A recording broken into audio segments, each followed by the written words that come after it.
What is up, everybody? Welcome back to the VR Link. This is episode, I've no idea, I think it's 48. There's a lot of them now. Thank you for joining us today. My name's GT from Gamertag VR. Joining me this week is Salsa from Salsa Ketchup VR. Hello. And special guest Anthony from VR 365. What is going on, folks? He's really cool, man. I watch him all the time. He's super good. If you haven't always subscribed to him and you're interested in podcasts and news and stuff, he is one of the people I watch all the time. So, yeah, man, he's absolutely excellent. So, I would like to thank the fantastic patrons and channel members. Thank you for all your work and helping me out all the time. All your names are in the description and in the video and stuff. If you're looking for ways to listen to this podcast again, please check out our social links. We got an Anchor and we're on Spotify, and also we now have a 600 strong Discord, which is crazy. I can't believe how many people are in there. And today we started a animal channel on the Discord, so people are posting animals in there of their pets. Their animal pets, of course. It's so cool. It's so cool. So hey, yeah, Gamertag. Yeah, man. You're on Spotify. Yeah. Yep. So you can get some of that Joe Rogan money, baby. 100 million. That is a crazy amount of money, dude. But it is an absolutely fantastic podcast, isn't it? Like, it is one of those ones where you watch it and you're like, yeah, this is superb, you know. And you can tell there's no bullshit ever. He doesn't want that. Yeah, it's absolutely brilliant. So, let us know what you've been playing this week in the chat, please. We'll go through that. And let me quickly go through the chat. Who have we got here with us today? We've got Monkified Zombie, Dark. Who else have we got in here? DJ, La Pedro, Sammy B. How you doing, guys? Aspen Darkfire, Alyx VR. Radio Run. How you doing, man? Davo1000. Nice.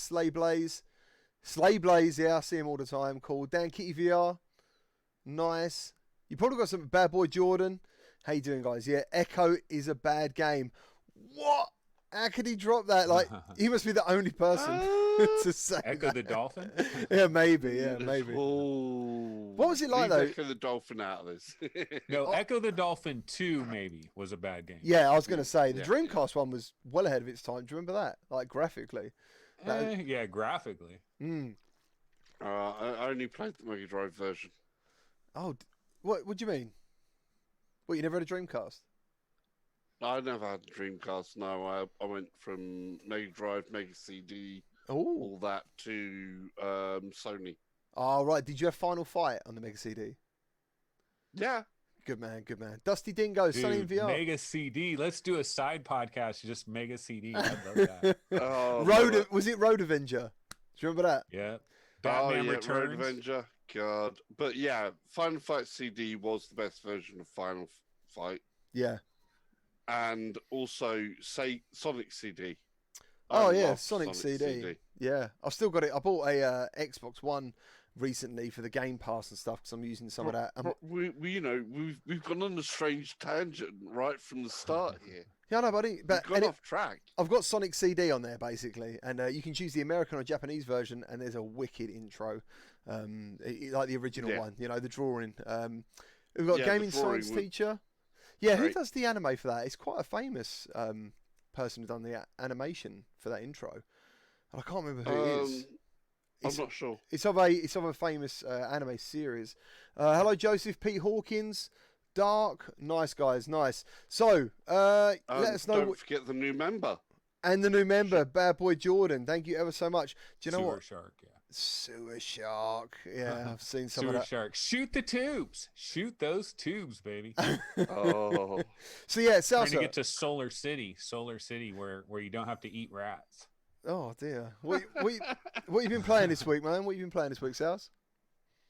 What have I been playing? A couple of things. One which I know we've all played, which is the Iron Man VR demo, which we'll come to with both of you and the chat, I'm sure. Yeah. That'll all explode. The chat's finally got to play with it. We've mentioned it a number of times already because we had already played it like a year ago or whatever in like different times at different shows. So now pretty much anybody who's got a PSVR can play this now. And we'll talk about it. And I'm still interested to see if, like, everyone is struggling with the turn buttons because it's one of the things that as soon as I played it back at EGX, as much as it is amazing, I can never get my head round having the left turn button on the left and the right turn button on the right.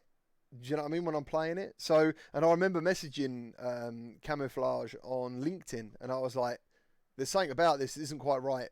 And obviously, it's like, "Yeah, who's this guy? Who cares?"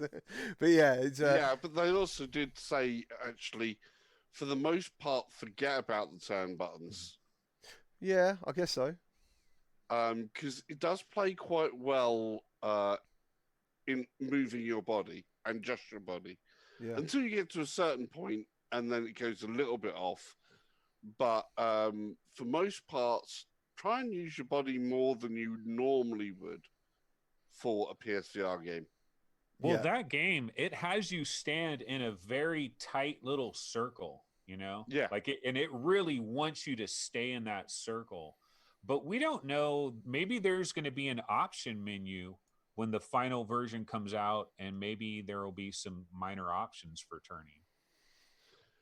I There hope may so. be, but one of the things I found is, I mean, most games you can only do about the 120 turn, especially move controller On games. PSVR tracking, yeah, it's like Yeah. yeah. The 120, tracking 180. was so good on this that you can do pretty much, as long as you stay in the bubble, you can turn yourself around. So the movement we're not talking about is not stepping forwards and stepping back.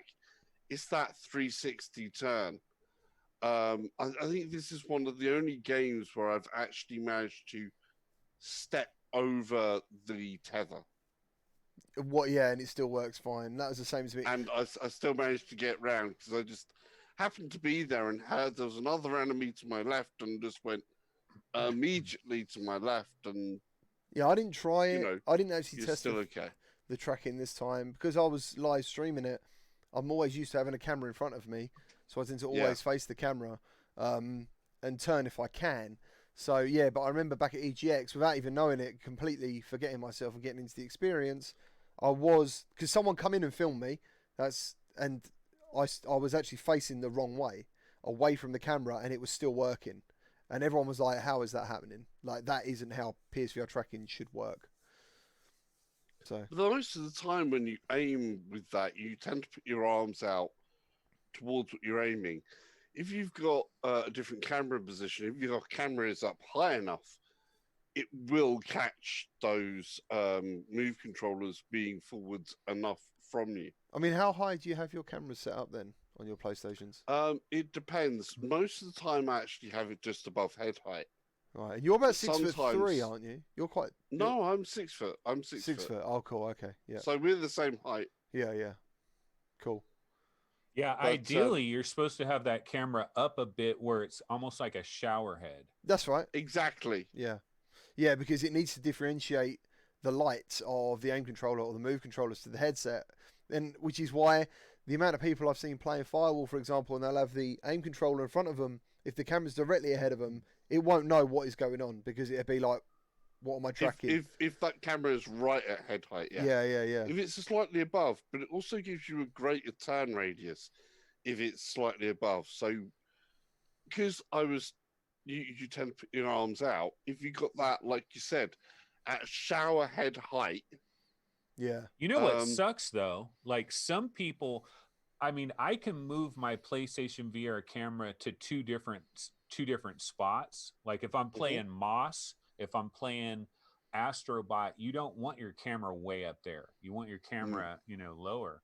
And it's almost like they'll tell you certain PlayStation VR games the camera should be below the TV. Certain Yes. PlayStation VR games the camera should be above the TV. But a lot of regular people, you got to put it in one spot and you're stuck. Now, me, I'm a Yeah. VR nut job. I'm moving my camera around. I'm going to get good tracking. but what I tend to do is I've got like those 3M Velcro strips on the back. So on my wall, so I've got like over there, I've got one up high. Here I've got the monitor. I've got another position up there high.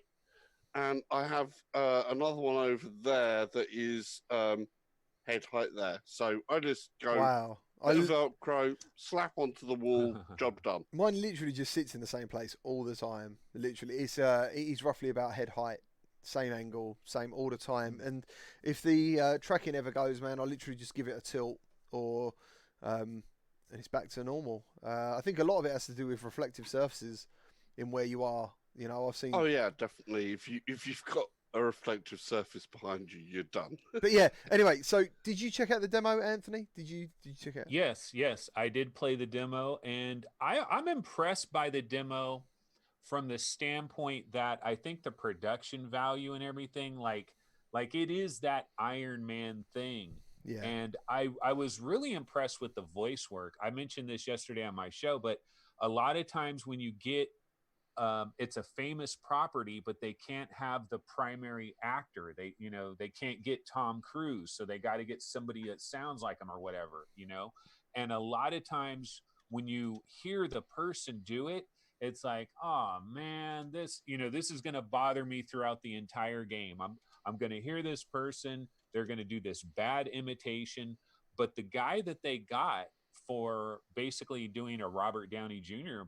impersonation, outstanding job, because it's like it doesn't interfere, it doesn't distract you, it's on point enough. I think it was just like that was critical for me. Yeah, that's right. Yeah, he does. He sounds cheesy enough to be that cocky billionaire. Yeah, I mean, at the end of the day, that I think that my buzz moment is when you see the actual Iron Man helmet come on.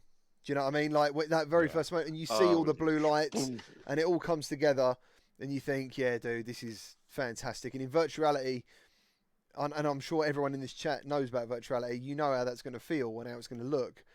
You're going to get that distance to it coming onto your face. A lot of people, obviously, when you see the streams, one of the comments is, oh, I don't know about this HUD thing. In VR, that HUD really works. I mean, that is one of the best. Yeah, HUDs. It does. Yeah. Because as Iron Man, you expect a futuristic, multi-layered, everything HUD information to come at you in the right place, just like it seems in the movie. Yeah. And that's what this game nails. I loved it. I loved it when you got the chest. When you was falling out the plane. Yeah. And when that chest piece come along, I actually put my chest out. I was thinking, this is going to feel absolutely amazing. Obviously, I didn't feel anything. But in my head, I was like, no, but the audio makes you feel it. It was amazing. You needed my my sub pack on with that one, didn't you? I would have loved that, mate. Honestly, that would have made me so happy. Because that is the moment you feel, again, you transform into Iron Man. I really found it funny the way people reacted to the size of the file. That was awesome. Everyone was like, dude, it's like 24 gigs. What is it, the whole game? Do you know what I mean? But that makes you wonder, doesn't it? Because after you complete the demo, which is 3 stages, I think. And after that, you've then got the flight challenges and the shooting challenges, which is still the same areas. There's not much new there, but you get rockets, I think, don't you? After you've done in the second. Yeah, I mean, in the second. The first bit we did was the same as different things there. Yeah. Chopper's being controversial.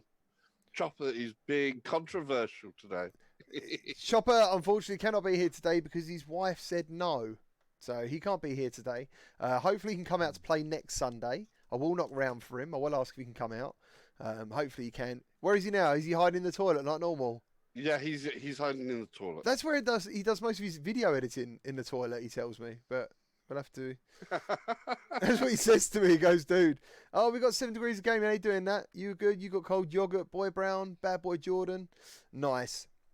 So, what are your impressions from the demo to the full game coming? Are you hyped? Are you more hyped? Are you less hyped?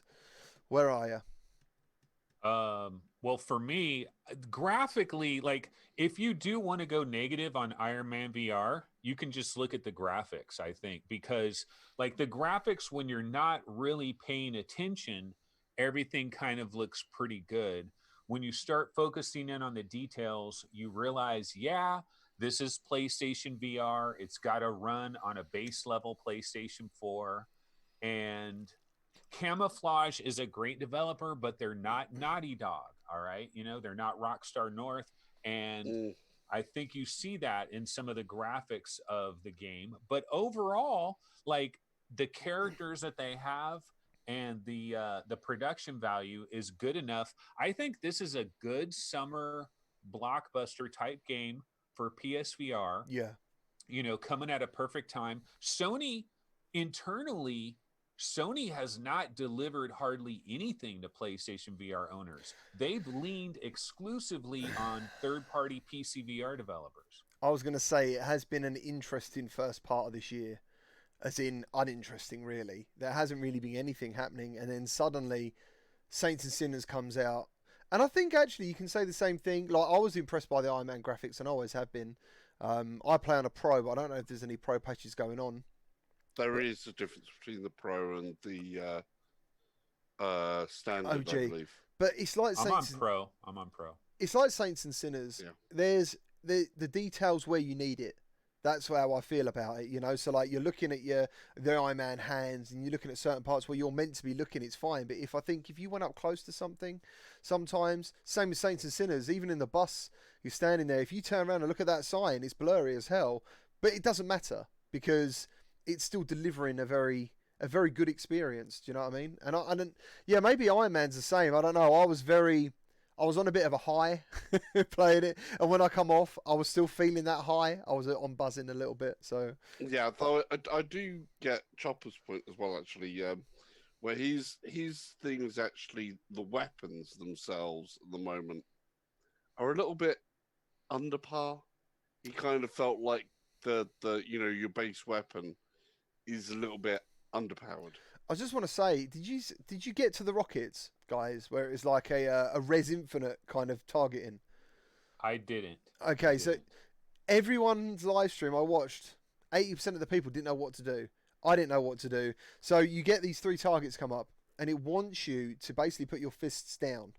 Yeah, so knuckles out, and it wants you to aim like that. But it doesn't really make it clear because it's not showing you closed hands, I think. They're like open palm. So whatever you do, and then you're pressing fire, and you think, why is nothing happening? And nearly most streamers I watched done exactly the same thing until they just by accident press the fire button, it locks on, and they go, oh, okay. But you know what? Gamertag, isn't this a problem in like lots of VR games? Like this is a problem with VR in general. Like I was talking about Pixel Ripped 1995, for example. Okay, so you guys remember in Pixel Ripped 1995 when you're in the hatchback and you have the bananas, and you're doing like the mode 7 thing? Yeah. Okay, for the longest time, I didn't put 2 and 2 together. I was focused on outside of the car. I was not thinking about bananas. And I'm like, what do I got to do here with this motorcycle thing? And my argument with that, and then also like what's going on in this Iron Man in certain parts, is like in every VR game, it's like they'll do some arbitrary thing, which when you do it, it makes sense when you do it. But if you don't know about it, like how do they onboard people? Is there a better way to do it? Maybe before you play Iron Man, should they give you like a quick little video that shows like some different moves? Like, but then it kind of disturbs the experience of the movie, basically. So, like, how do we correct this? At the end of the day, yeah, I think you're absolutely right. There's been a number of times in my life where I've been streaming a game and I'm like, what does it want me to do? I don't understand. And I've said it before and I've said it again. I've played demos with games with developers and it's early on in the phase and I can't even walk forward. I can't even walk. Like, I can't even get to the door that they're telling me to go through. Like, so I'm hoping developers go out there and they play other games to experience them, but there must be a point where they just all go, yeah, this is brilliant. Everyone's going to understand it, and then everyone plays it. I mean, because if I've looked at other people's streams and seen it isn't what I thought, surely I mean, if I was a developer of this game, I'd be watching other people's videos. It's something else that came out today as well with hand tracking and movement with 2 of the different games that have got hand tracking on the Quest. She already mentioned Alyx, and then you've got what's the other one? Wizards. Waltz of the Wizards. Waltz of the Wizards. Yeah.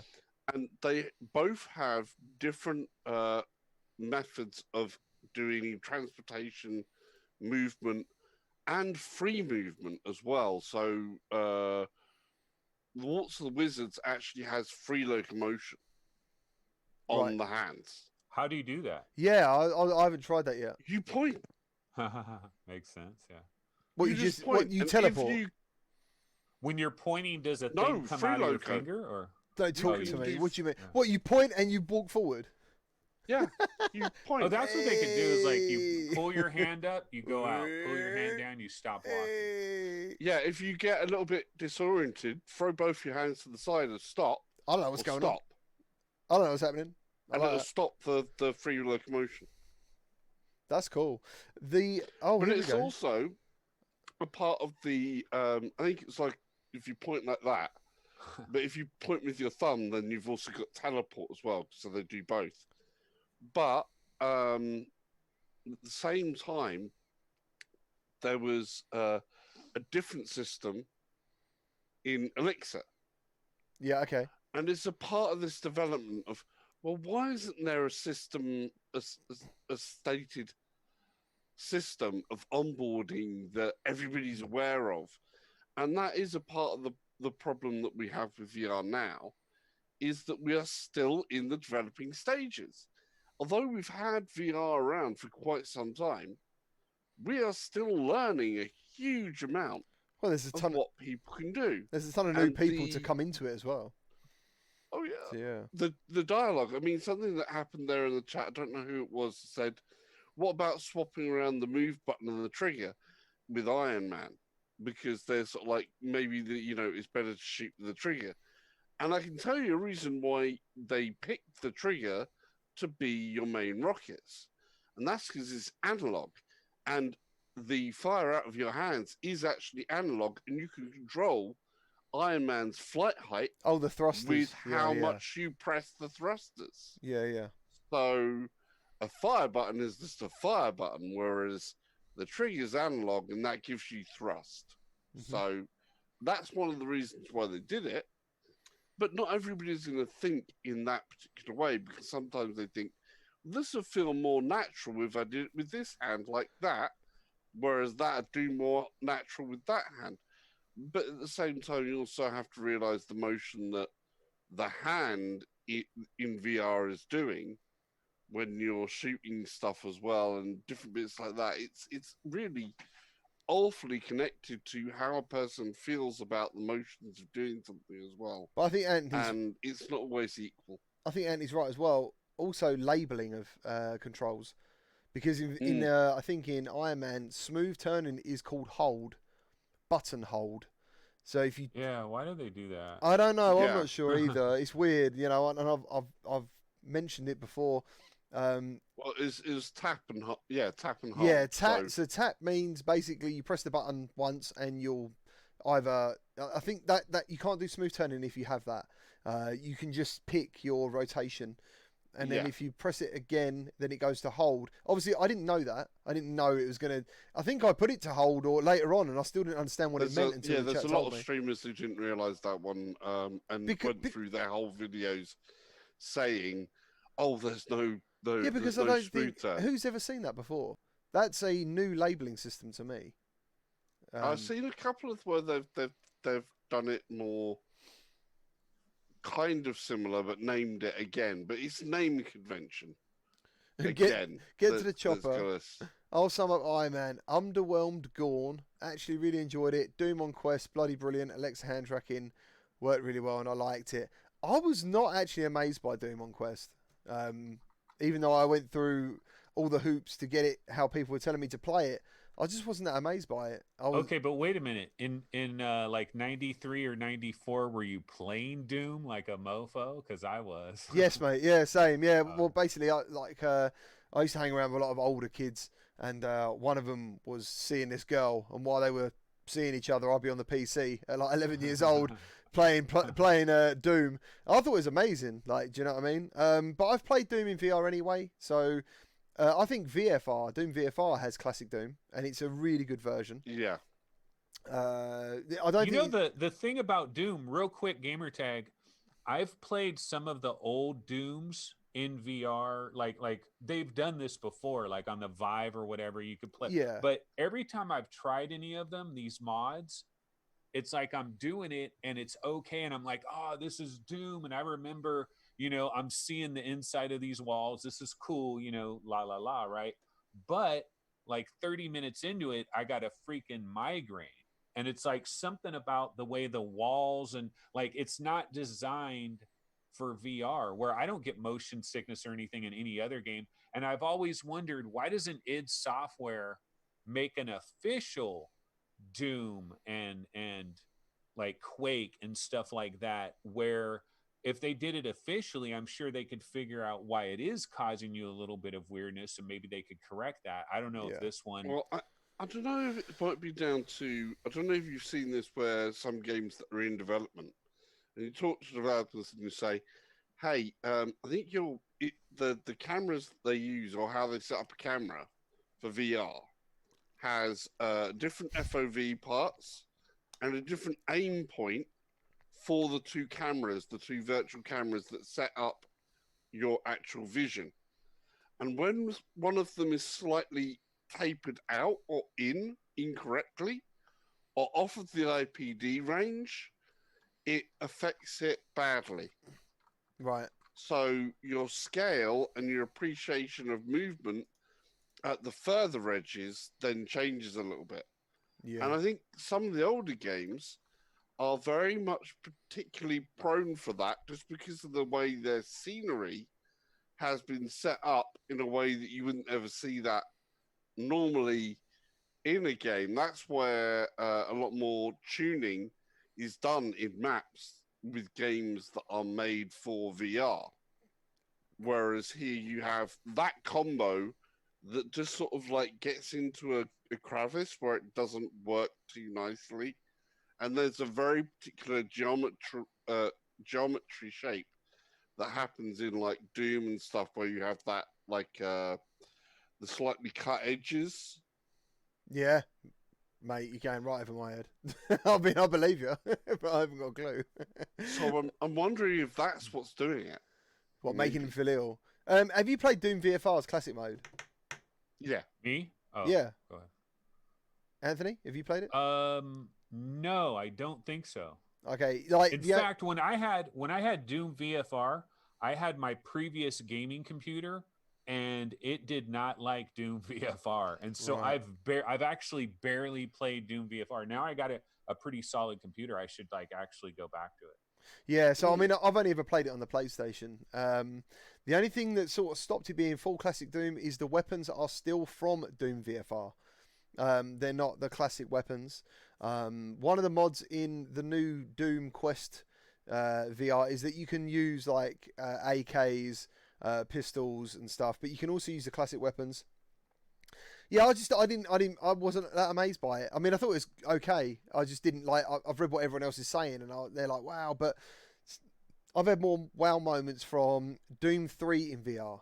You know, I mean, I understand this is on the Quest, so maybe that is what's hyping it more. Is more people are getting hold of it. It's on side quest, but for me personally, Half-Life on the Quest with VR was more amazing. Doom 3 in VR was more amazing. But yeah, that's just how I am. Yeah, you know what I mean? Quake I thought was fantastic on the Quest as well. Quake translates really well. Yeah, I like Doom, and I love Doom. I've played it all my life, and I play every version of it. So, and Doom VFR is amazing. But yeah, so it's just one of those where I just thought it's all right. It's not too bad. Salsa, we've now covered quite a few things. What else did you play this week? Yeah, this is a really strange one, isn't it? We've gone in and out subjects here. I've even lost. It's called Conversation. I think that's what it's called. Yeah, it is called Conversation. We came here and we conversated. Is that a word? So, yeah, what did I play? Iron Man, which we've gone over. A bit of Ghost League I tried out, which was different. Oh, you tried Ghost League? Okay, well, that's one of the things we was going to talk about. So let me just quickly get a... I'm not sure how this is going to translate because the trailer was actually square. So let's see how that sits in the middle. I tried it. There you go. So what is this? I mean, what is this? An open beta? Is it free? Can anyone join? It's on SideQuest, isn't it? It's on SideQuest. Okay. I think it's alpha stage. Really, I wouldn't call it beta. I would say alpha stage. Right. Yeah, pre-alpha. There you go. Yeah. Okay. So what is it about? Because I've seen the words Spider-Man and something else. Yeah, it's kind of looking like they're gonna do a racy type of thing, as you can see here, and it's sort of like Sprint a vector.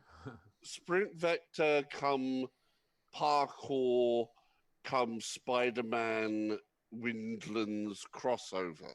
That movement the top. system, yeah, to the top. I thought that to the top straight away. Yeah, That movement system looks odd. unfortunately, I mean, it looks okay. The concept is good, but straight away that swing of the arm motion and things like that, it hasn't got the polish over the movement system yet. What are they doing? Is he like shooting out lines and then pulling himself forward, or You've got a combination of the swing your arms to move, a hold grip buttons, and then pull down a certain amount and release to jump. oh, okay, like a springboard, like you're powering up your own springboard, Power springboard release. and you've got the webbing by the looks of it as well on top of that. And then you've got hooks That's interesting. from there. So you've got a combination of the three, and then you can grab surfaces, which I was kind of missing because of the whole double grab jump thing, and I need some refinement. So we was talking before about, the right ways to move around stuff and how different developers look at it in different ways. Yeah. This is one of the ways where that type of thing is happening again. I thought that looked pretty cool, actually. It's pre-alpha, as you can see, soon on Kickstarter. It's not bad for pre-alpha. Yeah, I thought it was pretty cool. As pre-alphas go, it's sharp, very basic graphics. I can get where they're sort of going there, but I'm still sort of like, I still think too early to the tell. best alpha on SideQuest, the two of the best alphas I've tried on SideQuest are Terminus and Hyperdash. Like Hyperdash is a totally different level. Hyperdash for me is killing it. Yeah, it's amazing. Hey, can I ask you guys? I want to ask you guys a question about SideQuest, though. In general, it's like so many of these little things come out, and I have a hard time getting into all the SideQuest stuff because, like, 1 out of 10 of them is actually going to be on the official Oculus Quest store, and I feel like for me personally, like, do I want to be like deep in the weeds covering these games that a couple hundred people are trying out, or do I want to cover stuff that is like actually officially coming to the Oculus store? And also part of this, it might be a little bit on like Oculus, like I don't know who's to blame here, but it's like when it comes to the Oculus Quest, games just show up, like we don't get advance warning, and then there's so many side quest games that all want to come to the Oculus Quest, but a lot of them don't, and it's so arbitrary. Like we've heard rumors about like an experimental official Oculus Quest store that could solve a lot of these problems. Yeah, like an indie support store. Yeah. Well, it's a part of the whole problem of the curated process and the mystery thereof, where you have games that are very well established. We've been down this road, and I've GT's immediately stepping back and going, no, I actually get. We know this conversation. We've gone through this conversation quite a few times, but it's a case of some of the decisions that are being made. There doesn't seem to be the clear written transparency of process on Oculus's part as to what is expected from them and what is expected of a developer to go through an actual creation process on how do you work through this? How do you work towards getting how would you ever know their stamp? If I was a developer and I'd be like, they stopped 1985 and they stopped to the top, like, you wouldn't know because those games are already Yeah. embedded in That communities. yeah, it's already in with them. I mean, you've got Pixel Rip 1995 is going to be is Quest, but they can't get the previous game onto Quest. No, I know. Yeah, that's what I'm saying. Yeah.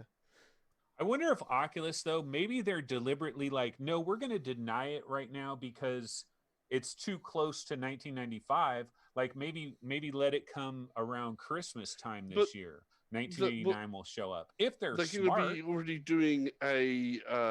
Did I say 1989? They're missing a bundle sale. Yeah, they're missing a straight up bundle sale, which they're going to do on the other systems.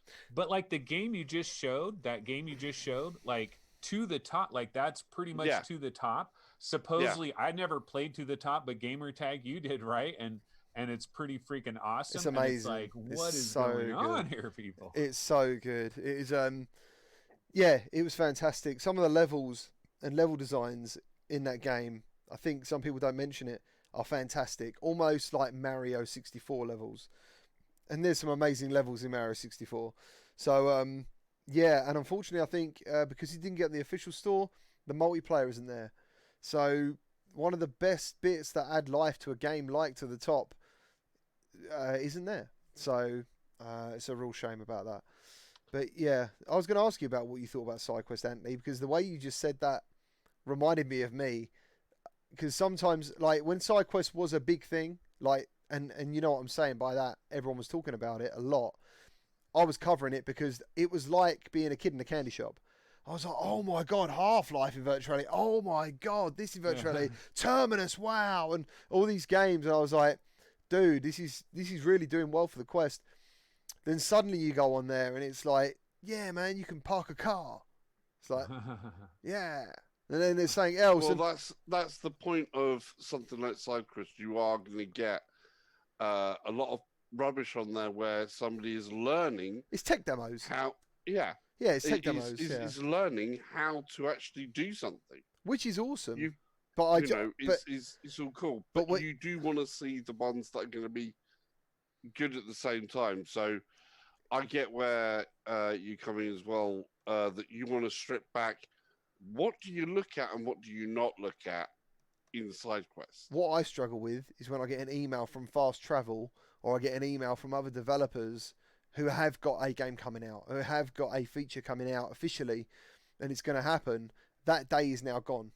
I give my day to them. I'm like, yeah, I'm going to do that day for you. And then and then someone else comes along, and they might be an indie developer, but they've already on Steam and they're already on someone else, and they're coming to Quest, and it's like, we'd love you to feature. That's another day gone. So exploring SideQuest has either got to be something that I personally want to do, and I watch on like the hand tracking stuff I love on there. Microsoft Surfaces blew my mind. Like that was probably one of the best SideQuest hand tracking demos available. I don't know whether it set anyone else's world on fire, but it did mine. I thought it was amazing. So yeah, like Reflex Unit, I think that's on there. That was a Go game, I think. And that come to the Quest. That was pretty cool. Top-down tank shooter. So yeah, that's the bit I struggle with. Like Anthony said, do you support already official developers with your time and what's officially coming out, or do you go down that road of? Because if I was doing this for a living, I'm sure, and like Anthony, I'm sure you'd love to do an indie hour, for example. Spend time covering certain games and give. It's hard. I could see somebody having SideQuest VR, the channel, and that's all they do. SideQuest all day long. That's true. And it makes perfect sense, and I'm sure it'd be popular, and maybe it already exists. There's Vivian. Gotta love Vivian. She comes with the big heart. Thank you for joining us, everybody. So, Salsa, is that everything you played this week? Did we actually get to the end of that? No, I have played other things there as well, but it would be like Half-Life Alyx mods. So because the modding is starting to pick up, of course, now that it's officially out the doors. And it's a lot easier to grab hold of a Half-Life Alyx mod.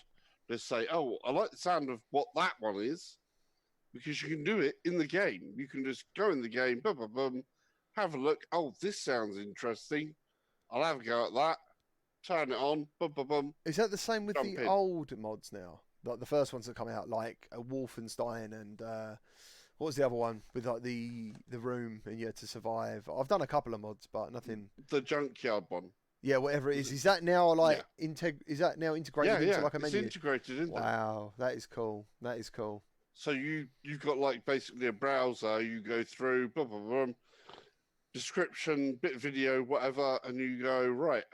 I'll subscribe to that. Oh, like Pavlov. Go back into the main thing, and then play that mod.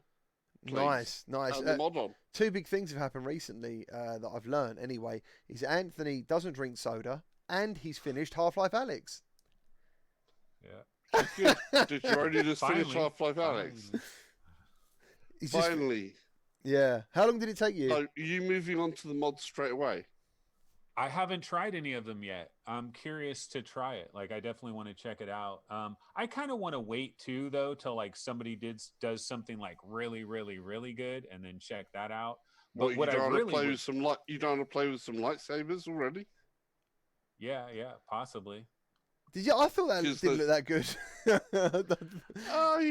It's a tag. I get it. It's a video tag, isn't it? Half-Life Alyx it is. with lightsabers. I was like, wow. And then I was like, but you've already got gloves that kind of give that full student grabbing stuff thing, so it kind of works well. But it's also, do you not want to smash things with the crowbar properly?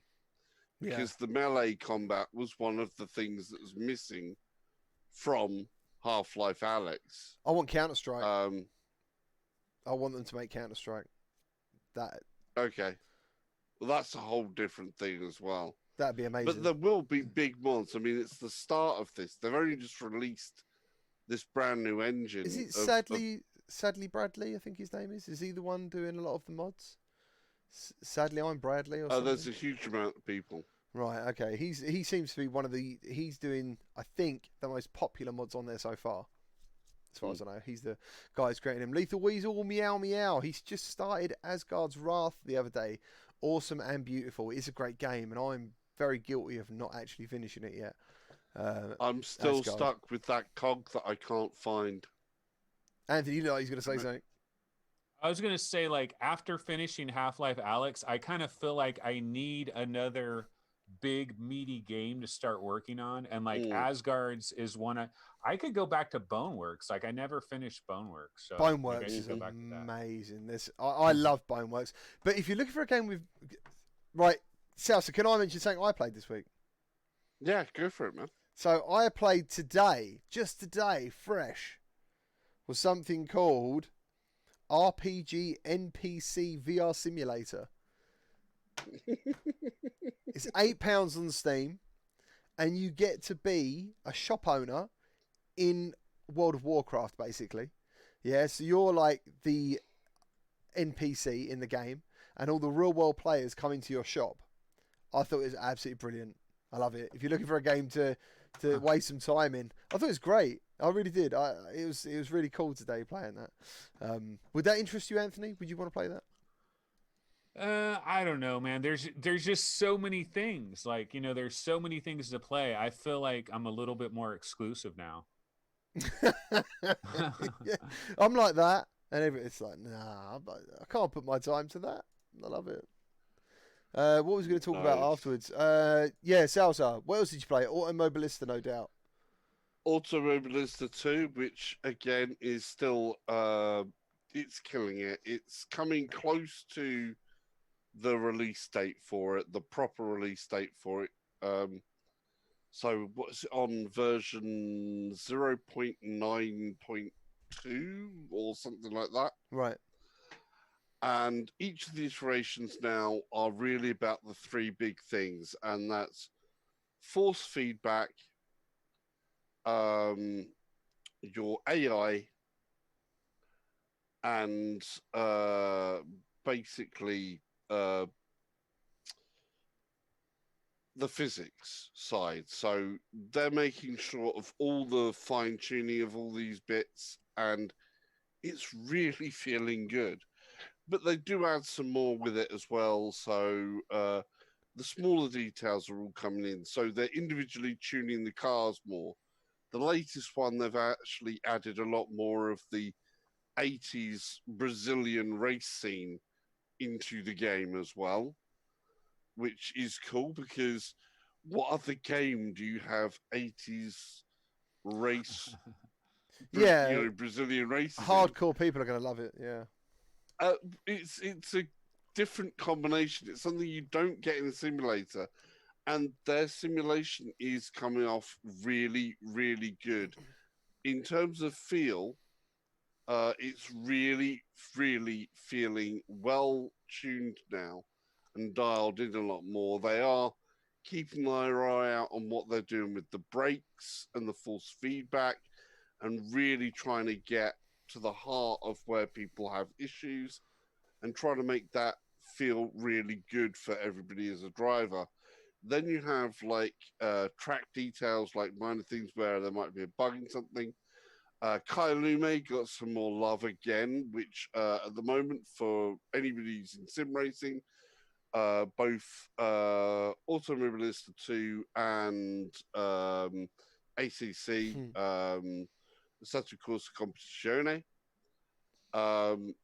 feature Kailume, which before this year, I had never heard of Kailume as a track.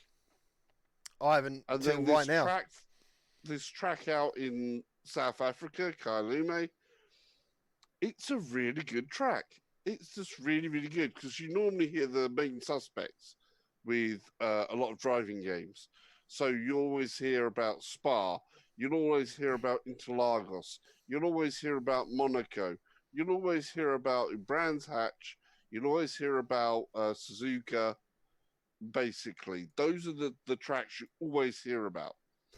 And Kailume is the same type where it's got enough turns, they're complicated enough, it's a complex technical track with fast swoops, changes to elevation, challenging parts, good amount of road space for overtaking. You get the right tracks, cars on there with the right group of people, makes for some really excellent racing and a really hard challenge. Is there a demo? One that will really work. So, bonus. Is there a demo? Demo? No. Oh, I really want to play it. Anthony, what's your thing on sim racers in VR? So far, well, I've never been a sim racer guy. Like back in the old Gran Turismo, Forza, like not Forza Horizon, but the real Forza, right?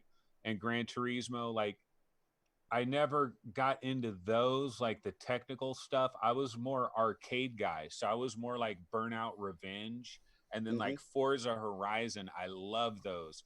But so far in VR, honestly, no racing game has really grabbed my attention other than like Wipeout on PlayStation, which calling that a racing game is... It is arcadey, like you're saying. Yeah. So it's kind of weird for me because I've tried some of these games. I've tried like Project Cars 2 and the first Project Cars demo. I never tried Assetto Corsa, but like I've tried them and I'm driving around and stuff. I don't have a wheel though. I don't have like force feedback wheel and all that. And that's a big part of it, Yeah, you got the space for it as well. So it would be awesome. To be fair, it does change the game completely. I'm kind of the same. I almost, as a fantasy, want to be in a racing team and I want to give all my time to it, but I can't and I won't. So it's like I was a mega fan of like Daytona, Sega Rally, F-Zero, all those kind of games. So when I play Project Cars, I love it, like having fun with people and playing online. But if it gets any depth to it, I'm like, I ain't got a clue. Like but I have done it though, like in Gran Turismo, and I think it was Forza on the Xbox. I used to love. I think it had a market where you could design cars and stuff, and you could put them on a market and sell those decal jobs and stuff. And that was a big thing. Like a lot of my friends were doing that as well. Trying to make game money from these cars. They were like getting and selling paint jobs and stuff. That's pretty cool. Yeah, I do have to say, I mean, there are still people that get onto some of the biggest sims and still have a controller. Yeah. Because Assetto Corsa Competizione and Automobilista 2 are coming to PlayStation In VR, and Xbox. but not. We don't know if they're VR or not. Probably not. We don't know in VR. For the original PS VR and PS4 combo, no way on both ACC because it takes a lot of power for a mainline PC to do that. And again, the same goes with Automobilista is running on PC Cars Project Cars 2 engine. I did wonder where you was going with that. Which one of the hardcore sim racers is the most friendly to like a 960 or something, like a low end graphics card? Are any of them? Yeah, certainly there are because some of the best rated for actual racing are actually older engines and aren't that graphically demanding. So you've got things like iRacing, which is of course the big one for a lot of the racers, which can be very expensive to get into, can run on a bit of a lower system.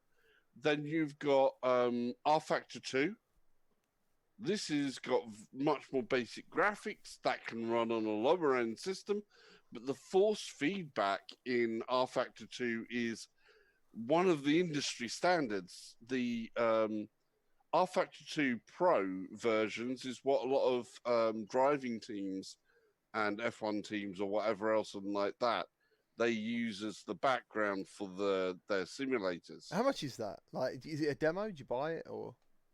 No, R Factor 2 has various different things with it as a model. You've got free-to-play versions. Right, okay. I might check that out. The other one as well, which works quite well on the low end, I think, is Race Room Experience. Again, it's a bit of an older one. The handling is a bit more of an acquired taste, a bit more realistic in some ways, I think. They do a good job. They have some free content, and then the pricing model is very different.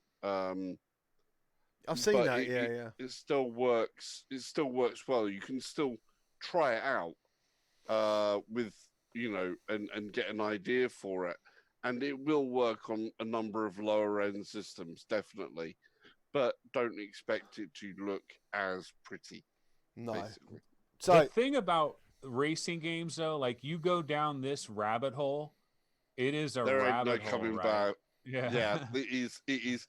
If you want to be able to spend the time, I don't have the ability to spend the practice time, so I am, even though I sound very enthusiastic about it, and I don't have the time to put in to practice it because at the moment I'm dragging a steering wheel race setup out into a confined space, which then I have to climb around to plug that in. And then every time I plug it in, I have to reset up all of my controls. oh. So every single time It's not it's friendly, like, is it? It's not tech friendly, this stuff. you is need it? a separate room. You need a separate bedroom for it. well, I will be soon. He's bought a house Yeah. for racing. So soon I will have the room to have a permanent setup. Yeah. So is your chair like motorized and stuff? Like what you actually sit in? No. That's a different level of money. I'm talking rabbit hole. I'm talking going all the way Yeah. down. Hydraulics. You've got the base level, which you start at for a force feedback wheel, and I do highly recommend anybody who's going to go down that rabbit hole to look at force feedback. And a good solid starting place is a Logitech G29 That's what I got. setup. Yeah. And it's what I've got sitting over there. Hello, Limitless. And you can get that wheel really cheap.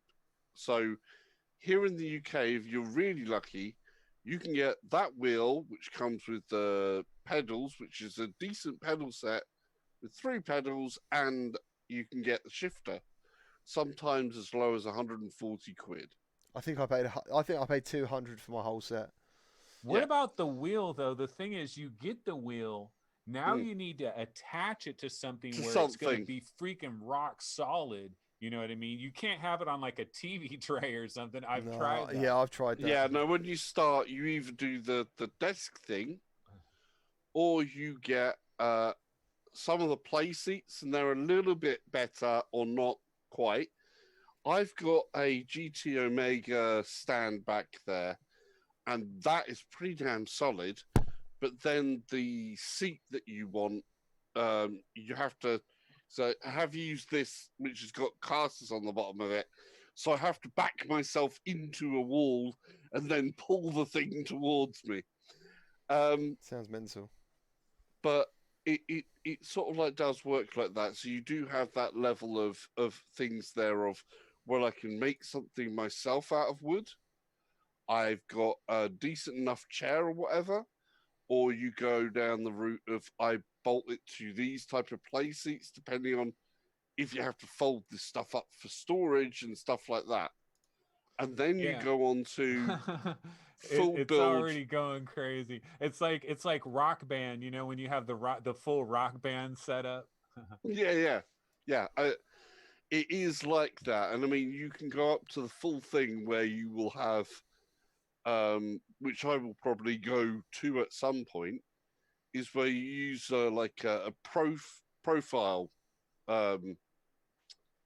So they're like metal pieces that you slot together, add in another metal upright, this, that, the other. And that's the type of thing that you would do initially. But then you go up in stages with the different equipment you've got. But it's generally get a decent sort of wheel that can last you a lot to find out if you really want to do it on the cheap. Get some form of stand to give you, well, sort of cheap. Get some sort of stand to make that base a little bit easier.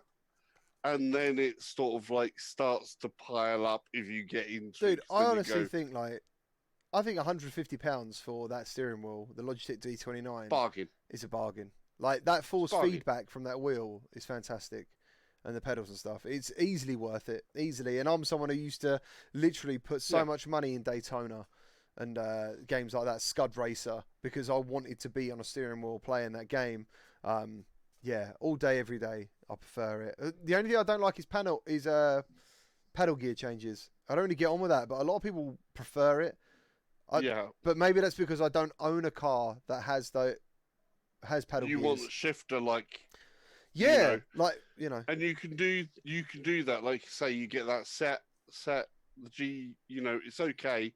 You can mod it a little bit as well. This is where it comes along because a bit of the G29 is a little bit... but you've got a couple of cheap mods that can really up the game on that steering wheel. So you know what sucks though? I'm just thinking like long term in the distance, right? Like, could we ever simulate driving perfectly where what you're feeling and what you're seeing, there's like zero difference? But I actually don't think it's possible. I don't think it's possible because of the G forces.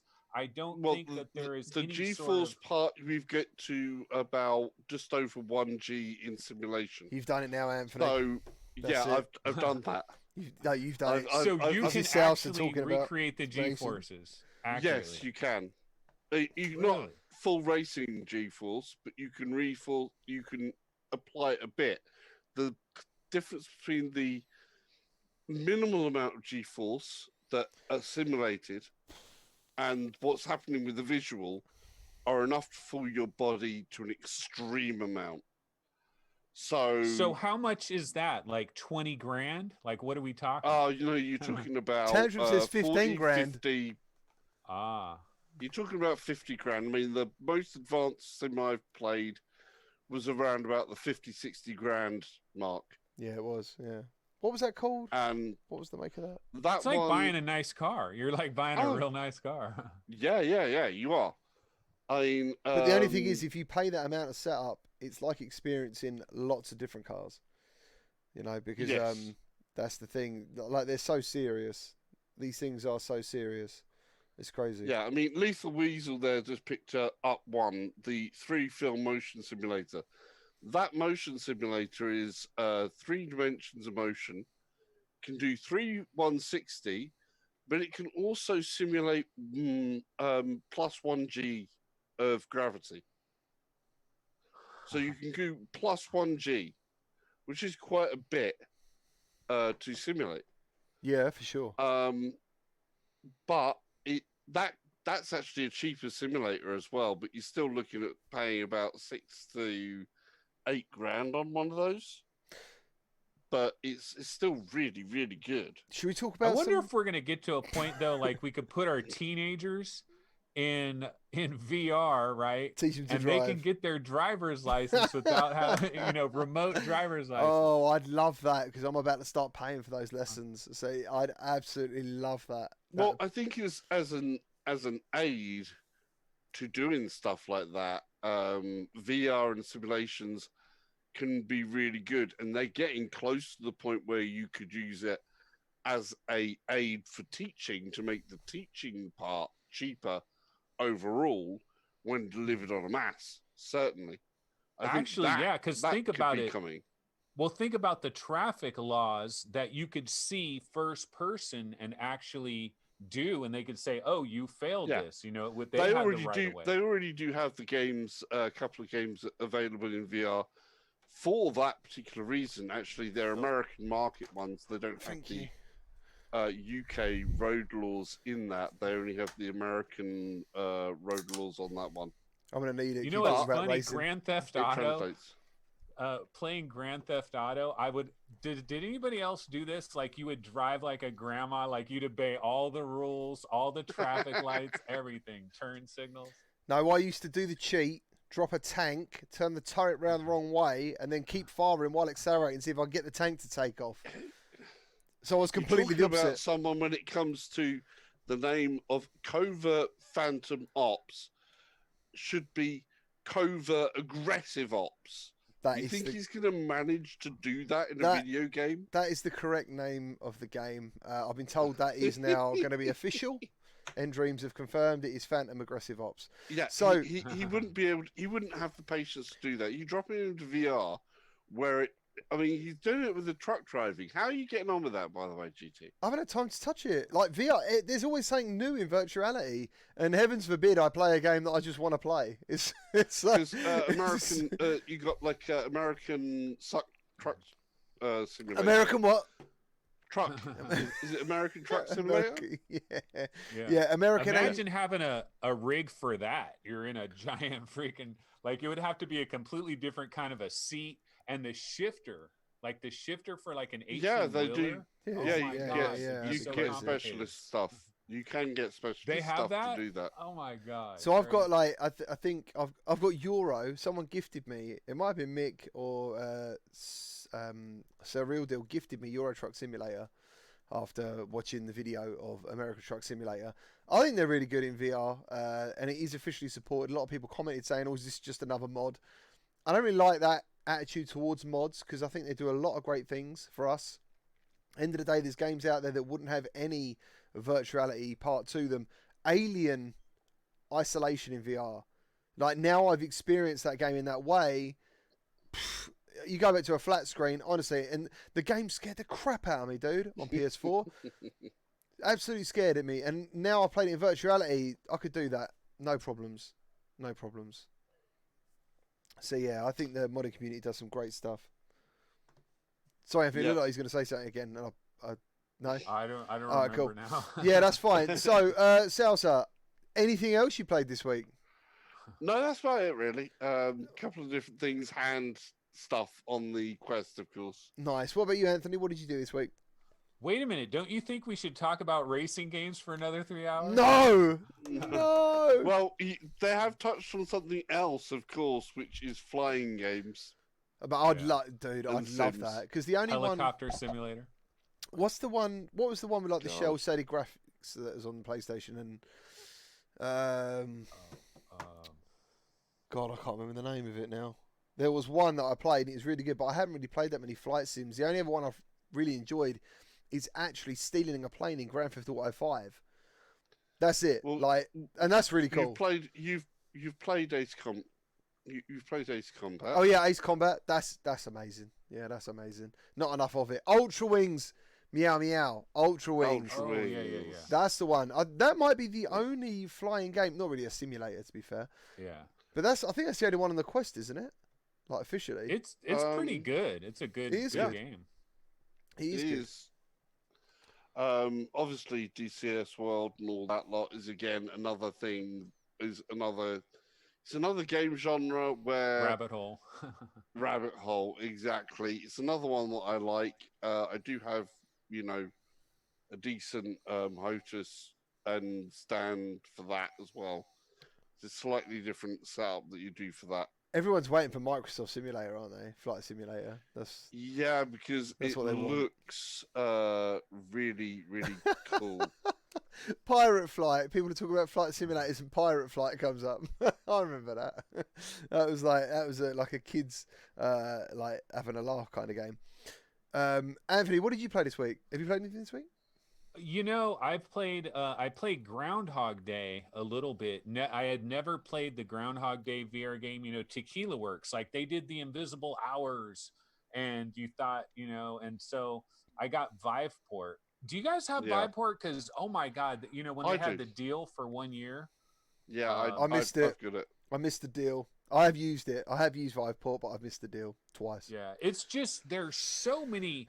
Honestly, it's the best kept secret in VR gaming, period. Like, unless you have a Quest or PlayStation VR, it doesn't really work for you. But like for PC VR players, I don't know why anybody in their right mind wouldn't have Viveport, because even if, like you say, well, I don't have time to play all these games anyway, I've got enough games on my backlog. Like, even if you were to say that, there's still stuff like Gloomy Eyes, 1111, like all these different experiences that on Steam, they're like $15, $10, whatever. On Viveport, they're free. And there's just so many little things that like fall through the cracks. And for me, Groundhog Day, little animation, like you mentioned Gloomy Eyes as well.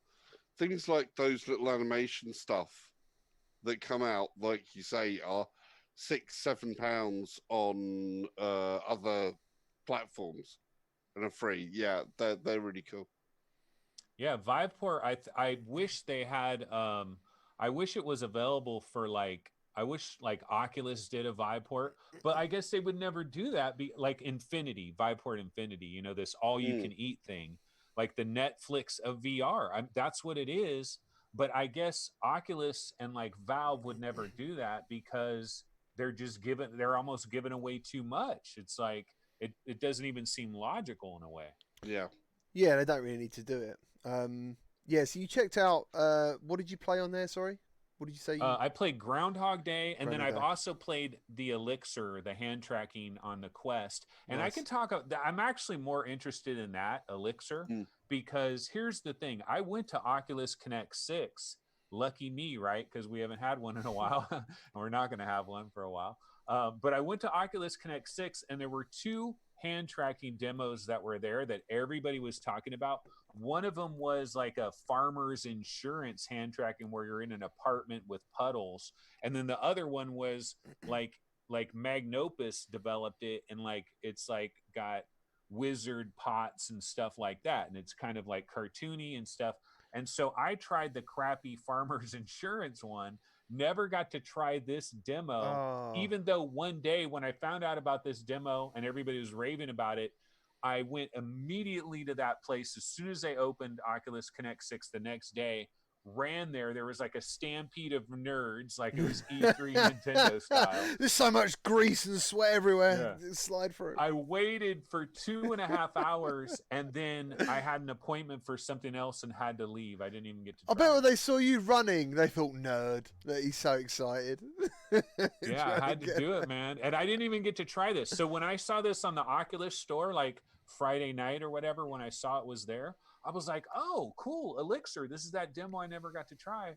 So I tried it out, and I haven't done a lot of the hand tracking because I don't really get into a lot of the side. I've done some side quest stuff. I've done some hand tracking stuff, but I kind of like the primetime stuff, that has been more polished, not really into so much of the experimental.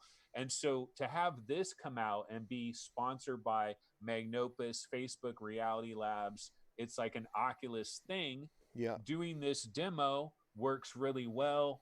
Just your hands in VR, you know, I mean, it's a magical thing. And especially for noobs, like you want to talk about the right demo to give your grandma or Aunt Judy. I mean, how easy is it for them? You put the headset on them. You don't have to give them controllers. They don't know, what is this button doing? I don't know what I'm doing. I don't know what I'm holding. No, it's just your hands. Your hands are there. And just come up with some really cool way to interact with stuff using your hands. Now, I'm not sure that this demo like explored it that great, but it's got a lot of hands-on but that's what that's what made the Wii right? so amazing, wasn't it? There was like 2 buttons to press, a big A button and a trigger, and that was it. Like and they could bowl and they could do all that stuff. I've downloaded this. I haven't tried it because I sort of gave my time to the Curious Tale of Stolen Pets, which also got official hand tracking release as well. And over the last week or so it got better and better. And that was really cool, man. Like my wife has played Curious. I was kind of thinking that Down the Rabbit Hole was going to get it as well, but I haven't seen that with it. I thought that there's loads of games that would actually work really well with this, especially ones where you don't need locomotion or where the world evolves around you, like you're saying.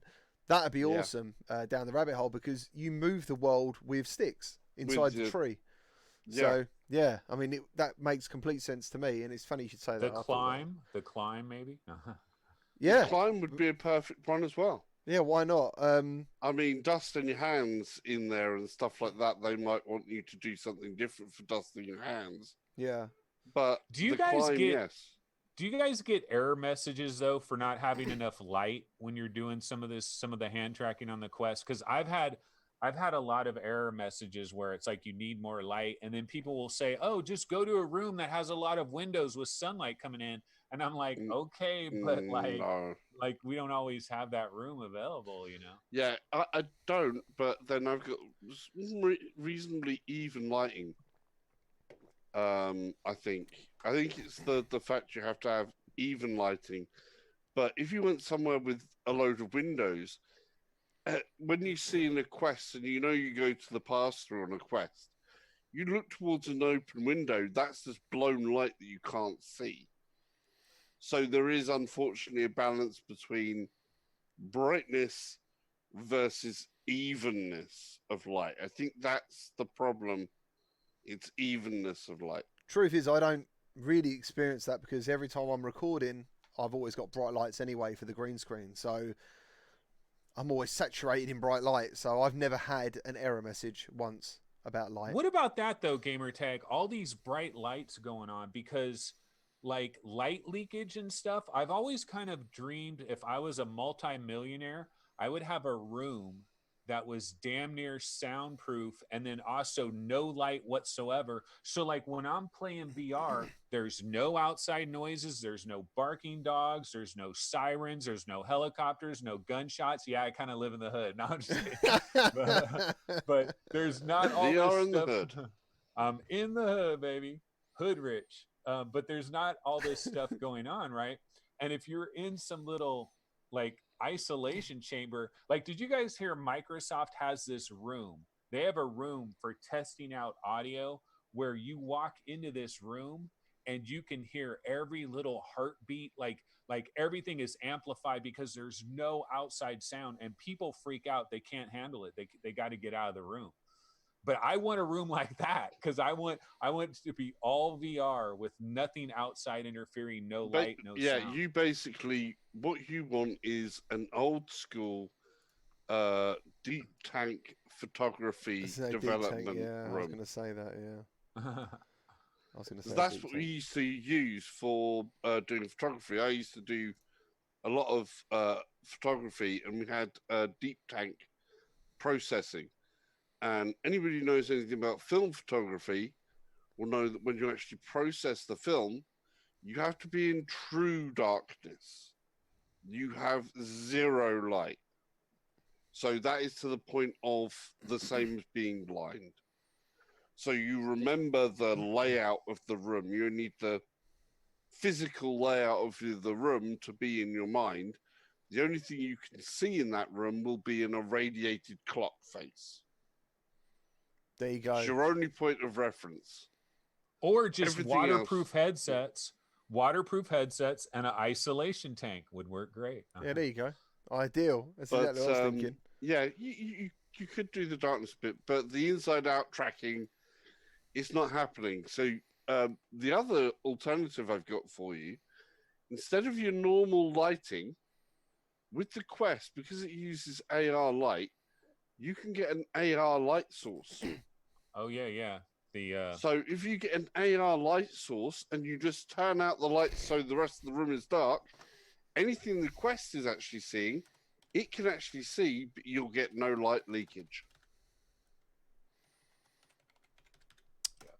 Yeah, sorry. No? Monkfied just says Sales was confusing me, and I just let him know that he always does that to me. So this week I I interviewed Carbon Studios. We had an interview with them about the Wizard's Dark Times. Done a little review of Tetris. Played Disc Ninja, which is, I think, in early access on Steam, which was pretty cool. Then I jumped into Crisis V Brigade. Man, that game is so good. The complete change of art style is phenomenal. And so I can't remember who it was. Someone wrote to me and said they weren't feeling it, you know. But I really was. I thought it was brilliant. Then I done the Iron Man demo. Then I done a review of War Remains, which I don't know if you guys checked out War Remains at all. I know some people in the chat have. Did you check out War Remains at all? No, I haven't. Okay, yeah. So I done a review of that. I was gutted about doing a review on that because. But Gamertag, all those games that you just played, that you just mentioned, that was just yesterday. That's all you did yesterday. That is in the last 6 days. And then I did The Curious Tale of Stolen Pets. Then I did an interview with the Unplugged air guitar developer. I can't wait for that, honestly. Oh, I've seen that. I was sort of like, that looks really cool. You got to do that. It's again. going to be Not like amazing. It's going to hand be so tracking amazing. thing, but I wish I had a bigger channel, honestly, for him. I do. I'm gutted. And then yeah, as I said, on the RPG NPC VR simulator today. So yeah, another busy week on the channel. So, but yeah, War Remains, dude. Just to touch on that, it's not an expensive game. I think it might be £5 or £8, but it was only 13 minutes long from title to end credits. That was end credits. That was like watching the names go up because I was recording it. that is short. Including that, including the yeah. Wow. So, and like, it's weird because I feel a certain disrespect saying bad things about it, but there's nothing bad about it per se. But it's hard to recommend because 30% of it you're in darkness, which is fine, but you sort of feel like, okay, yeah, I get the point. It's dark, you know, and the sounds are very good, but you're just like, I want to see some stuff. And then when you do see stuff, as I said in the video, it's stuff which is like would have been impressive maybe 2 years ago or a year ago. It doesn't look that great, and I think a lot of people would have been wowed by the VR. I imagine people are like, yeah, this is amazing because it's virtual reality, and everyone goes, ooh, it's virtual reality, man. It's going to be amazing. And it probably is for people who aren't like me, or for a lot of people in our community. But to me, I was a bit like, when the credits rolled, I was like, shit. Oh no! What Nick happened? has brought one up as well where you had so the excited for Berlin Blitz, the Berlin Blitz 1943, which was sponsored by BBC. Right. Yeah, I never done that one. Oh, that's sort of like it's based from a recording that was actually done by a BBC radio host who was in one of the bombers as they bombed Berlin. That sounds epic. So it's the actual audio recording of someone going over Berlin during the Blitz in one of those bombers. I'm going to check that out. And it records that thing with you being in that bomber and being able to look back and see what that presenter could see as he's saying it. Do you know, I think the thing, I was very hyped for it. Anything to do with history and virtuality, I think it's an amazing thing that can happen. And after what was I forgot her name now, Anne Frank's The House. That was a mind blow, dude. Like, Yeah. That was really good. Like, I actually felt like I was exploring that house on the Quest. It was amazing. Dude, I can't wait until I was just thinking about this yesterday because we were watching like some documentary that was showing it was like 1865. It was like President Lincoln had just died, and it's like almost like silver all kinds of stuff, right? And it's all black and white and everything. And I'm like thinking in VR, man, to go back and experience these times, like to go back to 1908 New York, or to go back to Egypt, or to any of these places. The problem is, I don't think our graphics are up to par yet. I don't think the headsets are up to par yet. Like, I don't think we can fully enjoy that yet. Like, did you guys do like the Nefertiti tomb experience that they had? There's some different experiences like this, like the Berlin Blitz one. It's cool. I did the Berlin Blitz one, and to use the real audio, to use the audio of an actual historical event and have it unfold in real time, and then create graphics around that to elaborate on that, is a great idea. Like we heard about like the Martin Luther King I Have a Dream speech, right? Somebody has that speech and they did a VR version of that. Yeah. But again, I think maybe 20 years from now, like you look at Unreal Engine 5 and what it's capable of, and then the VR headsets and our resolution and stuff, I just don't think we're quite there yet, but we can sniff at it. Yeah, it is getting there, but I mean, it's a similar thing with the Titanic title. And I go back as well to one thing that I saw with happen with Titanic at a show, where they put the headset on sort of like, I think the kid was about 10, maybe 11. And he did the Titanic experience, and he comes out and they're sort of like, so how did you think? And he went, well, yeah, I've seen the film, so I know what was going to happen. I mean, there's a thing for a film experience. It was pretty good. And you go, no, that happened in real life. And he went, well, I know the film happened already in real life, but they went, no, that was real life. That was somebody actually did that. And you actually saw the color drain out of his face as he realized, because nobody had told him the Titanic was a real thing. Amazing parents. Amazing educational system too. Yeah. Well, he hasn't come to that, you know, he's like 10 or 11, so he hasn't gone to that deep dive in history. If he's seen the that film, you kind of get. If he's seen that film, how can any parents not talk about it? Like, but that's the thing. He's I seen don't the know. film, but not known, because a lot of people sometimes don't explain the smaller details.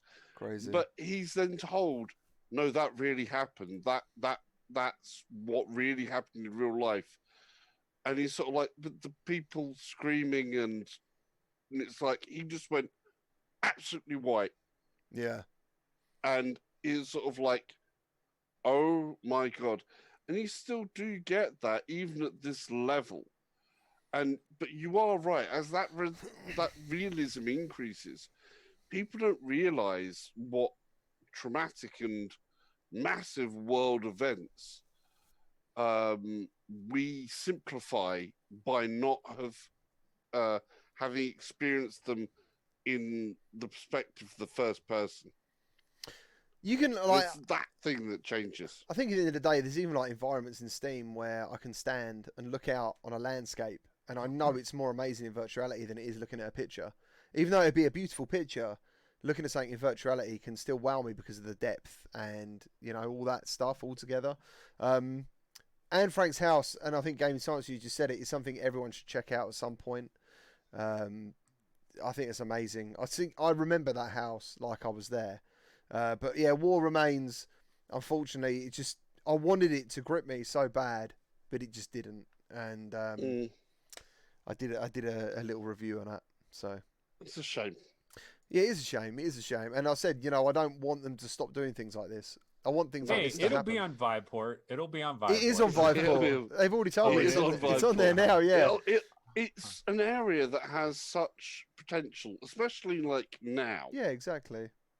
When Yeah. you've got the remote thing happening and you've got remote schooling that's happened and you've got all the sort of social things, and as a social learning experience, what is more impactful than actually having Well, feeling like you're almost there. Yeah. real being there? Talking about That gives the connection. talking about realism and connection. Space Team. Who's checked out Space Team? Face it. Yes. Have you checked out Space Team, Anthony? No, I have not checked this one out. Here's the deal. Honestly, a lot of these like party games, like Star Trek Bridge Crew, you got to get a bunch of people together and hilarity ensues. Don't badmouth Star Trek. I'm like, Please. okay, I'll talk to you guys later. I love Star Trek Single player. so much. Star Trek for me is absolutely incredible. Like, I love that game. Nothing has beaten that yet for that kind of thing. Well, we played Space Team last week. It was still in beta, I believe. Is it actually released now on the store? Is it released yet? Yeah. On the Quest store? It's out. Yeah. Wow, man. Like, it was so Fast broken turnaround. a week Yeah. ago. I thought it was be like another month or so in development. Wow. It's out. That's Wow. crazy, because I'll tell you now, what we played of it, I wouldn't recommend it. That's the reason I didn't make a video on it, because I played it and I was like, I'm not really getting the fun factor of this. But to be fair, a lot of it was technical issues at the time on the Quest. I'm assuming maybe those technical issues aren't there on the Steam version, maybe on PC VR. But not only that, I didn't really find the puzzles that fun at the time. I don't know. Maybe it's been lost on me. I want it to be good. David Duggan, congratulations. I think he got 2K subscribers today or yesterday, something like that. So, well done, man. Good work. He puts out great videos. He's put, I'm looking forward to trying out Space Team. The co-op looks great fun. Yes, mate. If you put a video out on it and it's really good, let me know what you think of it. I do need to play it again with the team and check it out. But I don't know if the Quest version is the way forward. Yeah. Did you play Fail Space by Hipfire Games? No, don't think so. I know the name. It's kind of similar. It's a similar game, but yeah, I didn't play that one either. No. I mean, I had a bit more fun with just the team of two of us, and we got further. But did you feel anything from getting further? Did you? I mean, what's the prize for getting further? It was sort of like we got more of a little bit more of a rhythm going, which with the four of us in there and all the talking over each other in different ways where it wasn't quite getting it. Yeah. And the speech kind of collapsing a bit. And in between the problems of the game putting the main console off to one side of my play space that I couldn't reset properly. And so there was like a gig update from the beta to the release. So I'm assuming now it's a release. Yeah. So maybe it's a lot better. I will check it out again this week. So yeah, if anyone's up for it, let me know in the Discord and we'll get something going. Let's quickly look at a trailer now. For a cinematic narrative title called The Line. This is coming from Arvor. And yeah, this looks pretty cool. Let me try and find my full screen, because I nearly turned the stream off then by accident. that would have been bad. That would have been really bad. Let me go to there. Hold on, what have I done here? Oh my god. I don't know. What have you done, GT? I don't know. I've lost all my sources. 1 second. There we go. I don't want it in grid, that's for sure. How do I take that out? He's lost all his sources. You've thrown all your tomatoes out as well. Well, no, what's happened is it's gone into like a grid. But yeah, this has got hand tracking as well. And I grabbed the trailer somewhere. Oh god, where is that? When things are live. It is, yeah. I'm pretty sure I bloody got hold of that, and I don't know where it's gone. Give me a second. I'm just going to try and find it. Or should we leave that till last? Oh, yeah, we'll leave that till last. Okay. The other thing that's happening is Uploads VR Showcase, June the 8th. And it's going to be available on IGN. Like, I think that's a really big deal for virtuality. Yeah, it's a weird step though, obviously, because it's Uploads VR thing, Yeah. but it's on IGN. Yeah. Yeah, that's good though, because it's more people to see what's going on, isn't it? Yeah.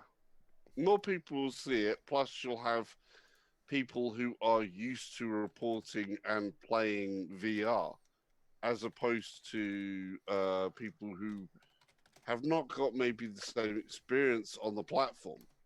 Yeah, they look embarrassing sometimes when they review VR. Like they say, "Oh, this doesn't even have free locomotion," and it does. They never went into the menu. Oh, Yeah. what was the one? What was the bloody one where Borderlands. Borderlands 2? Oh my god, what a travesty that was. That review, Yeah. literally the whole community backfired on them, the VR community, because it was all incorrect. It was like, and not only that, it was a massive release for virtuality at the end of the day.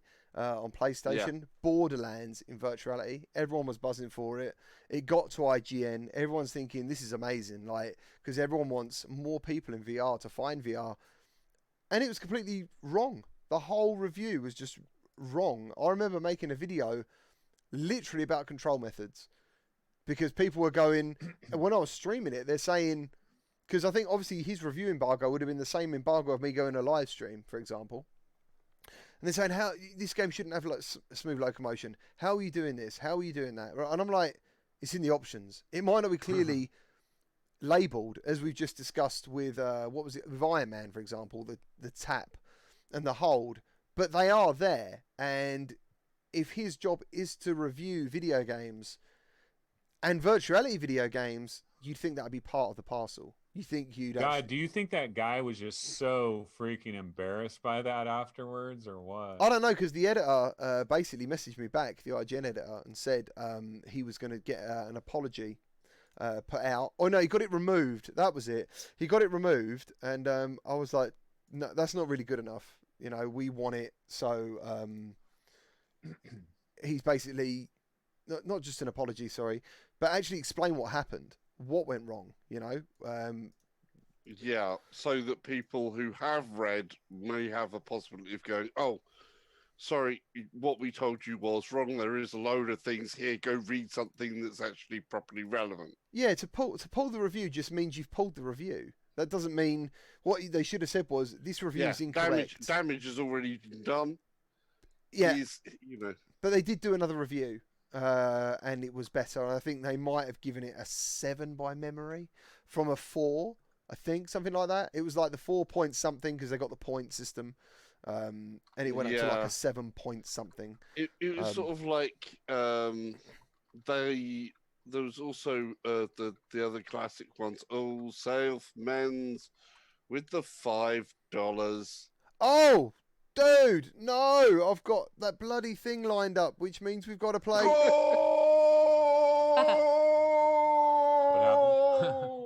Thank you ever so much for the donation. We just played our... Anytime we have, you may see it on screen if you...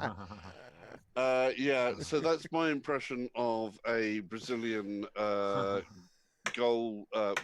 soccer presenter. Yeah, basically, as they scream out goal. It is, yeah. It was awesome. Thank you ever so much for that, Sal. So you've brought probably hundreds of people joy doing that. So let's jump into I think this is coming out next week. It's called The Line. It's from Avery, or whatever anyone wants to call them, Arvo. Either way, they make pixel ripped, and it's going to feature hand tracking.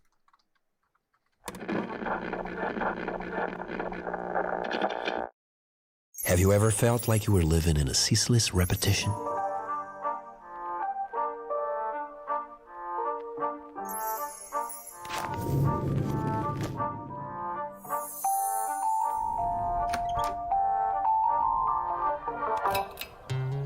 In a world of miniatures, routine is everything.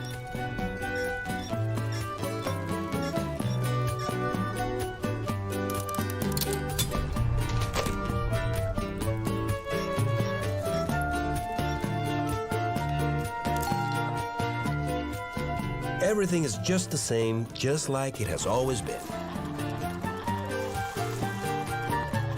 Until it's not.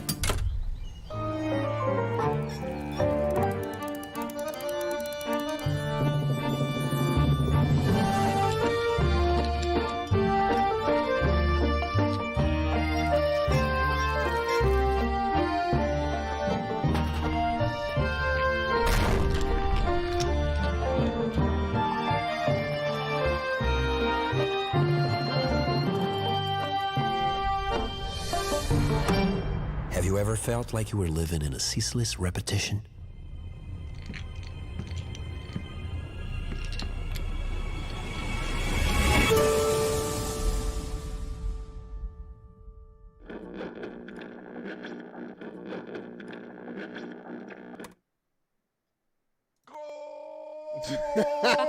South just opened us up again. Oh, you gotta love it. Sorry, South, that was an accident. Yeah, so everyone was like all calm and cool then. They was watching The Line, and it was all like, yeah, this is quite. And then they got South in their face. Goal! You gotta love it. Well, I'm sure Anna won't mind. No, She said that was the best Brazilian narrator, not narrator. I can't even say it. What do you call a you need to stop drinking. Caster. Yes, that's it. Sportscaster. Yeah, that's it, man. Yeah. So the best impression of a Brazilian sportscaster she had seen, so I'm sure she won't mind. in Pixel Rift 2022, you're going to be in it. That's what I think, anyway. Let's. So yeah, we spoke about upload, spoke about The Line. What do you guys think about that in the chat? It looks pretty cool. I think the price, without checking any emails, is $5. And you said you knew, Anthony, how long this was. 11 minutes. It's an 11 minutes interactive VR film, which we don't really know what an interactive VR film is. We've seen The Invisible Hours by Tequila Works, which doesn't have much interactivity at all. You're basically watching a story unravel, and you're a ghost, and you can watch this story unravel from all kinds of angles, which was awesome. It was cool, but it wasn't very interactive. I'm looking forward to like where this medium goes, but the challenge, if it's $5, that's reasonable. It's difficult though when these things are like $9.99, $29.99. The different prices that people will have. Like Gloomy Eyes is like $15 on Steam, and I might look at the trailers for Gloomy Eyes and be like, that looks really interesting, but do I want to fork over $15 when like Talos Principle VR is on sale for like $6, and I'm going to pay $15 for an experience? And there's so many free experiences. That's the other problem. What was the amazing one to play? Illuminate? Was it? Illuminate? Yeah. Illuminate, yeah. That Illuminate. Was right. That was free. That was amazing. Yeah. That was one of the ones that I used to like putting people in the headset. See, I think this kind of, from that video, though, it looked like I don't know, it looked sort of like a cross between a train conductor or a rail system or a pinball machine mixed up with a narrative story that's flowing by on a tabletop set like that, which is a very strange look. I love the look of this, and I love my narrative stuff like this. I think, a lot of the time, some of the stuff like this is where Hollywood got it wrong on what VR is meaning to the future of narrative storytelling. And things like this is what is showing Hollywood and all of that type of, all of the big guys in Hollywood out there, how to use VR to tell a good perceptive story that we can all dig our teeth into. The thing is though, right, a minute ago I was talking about War Remains. Yeah? I said 13 minutes long, right? And it was roughly the same price. Now I'm still excited about this one. And and it's weird, like, how can I put it? I think I know what you're saying, GT. You're talking about, well, hey, I just dogged this game for being 13 minutes. This is 11 minutes. What am I supposed to do here? But the thing is, if you've tried 1111, which is also another interactive thing where you're watching events unfold and you can watch it from different angles and stuff, 1111 is 11 minutes and 11 seconds.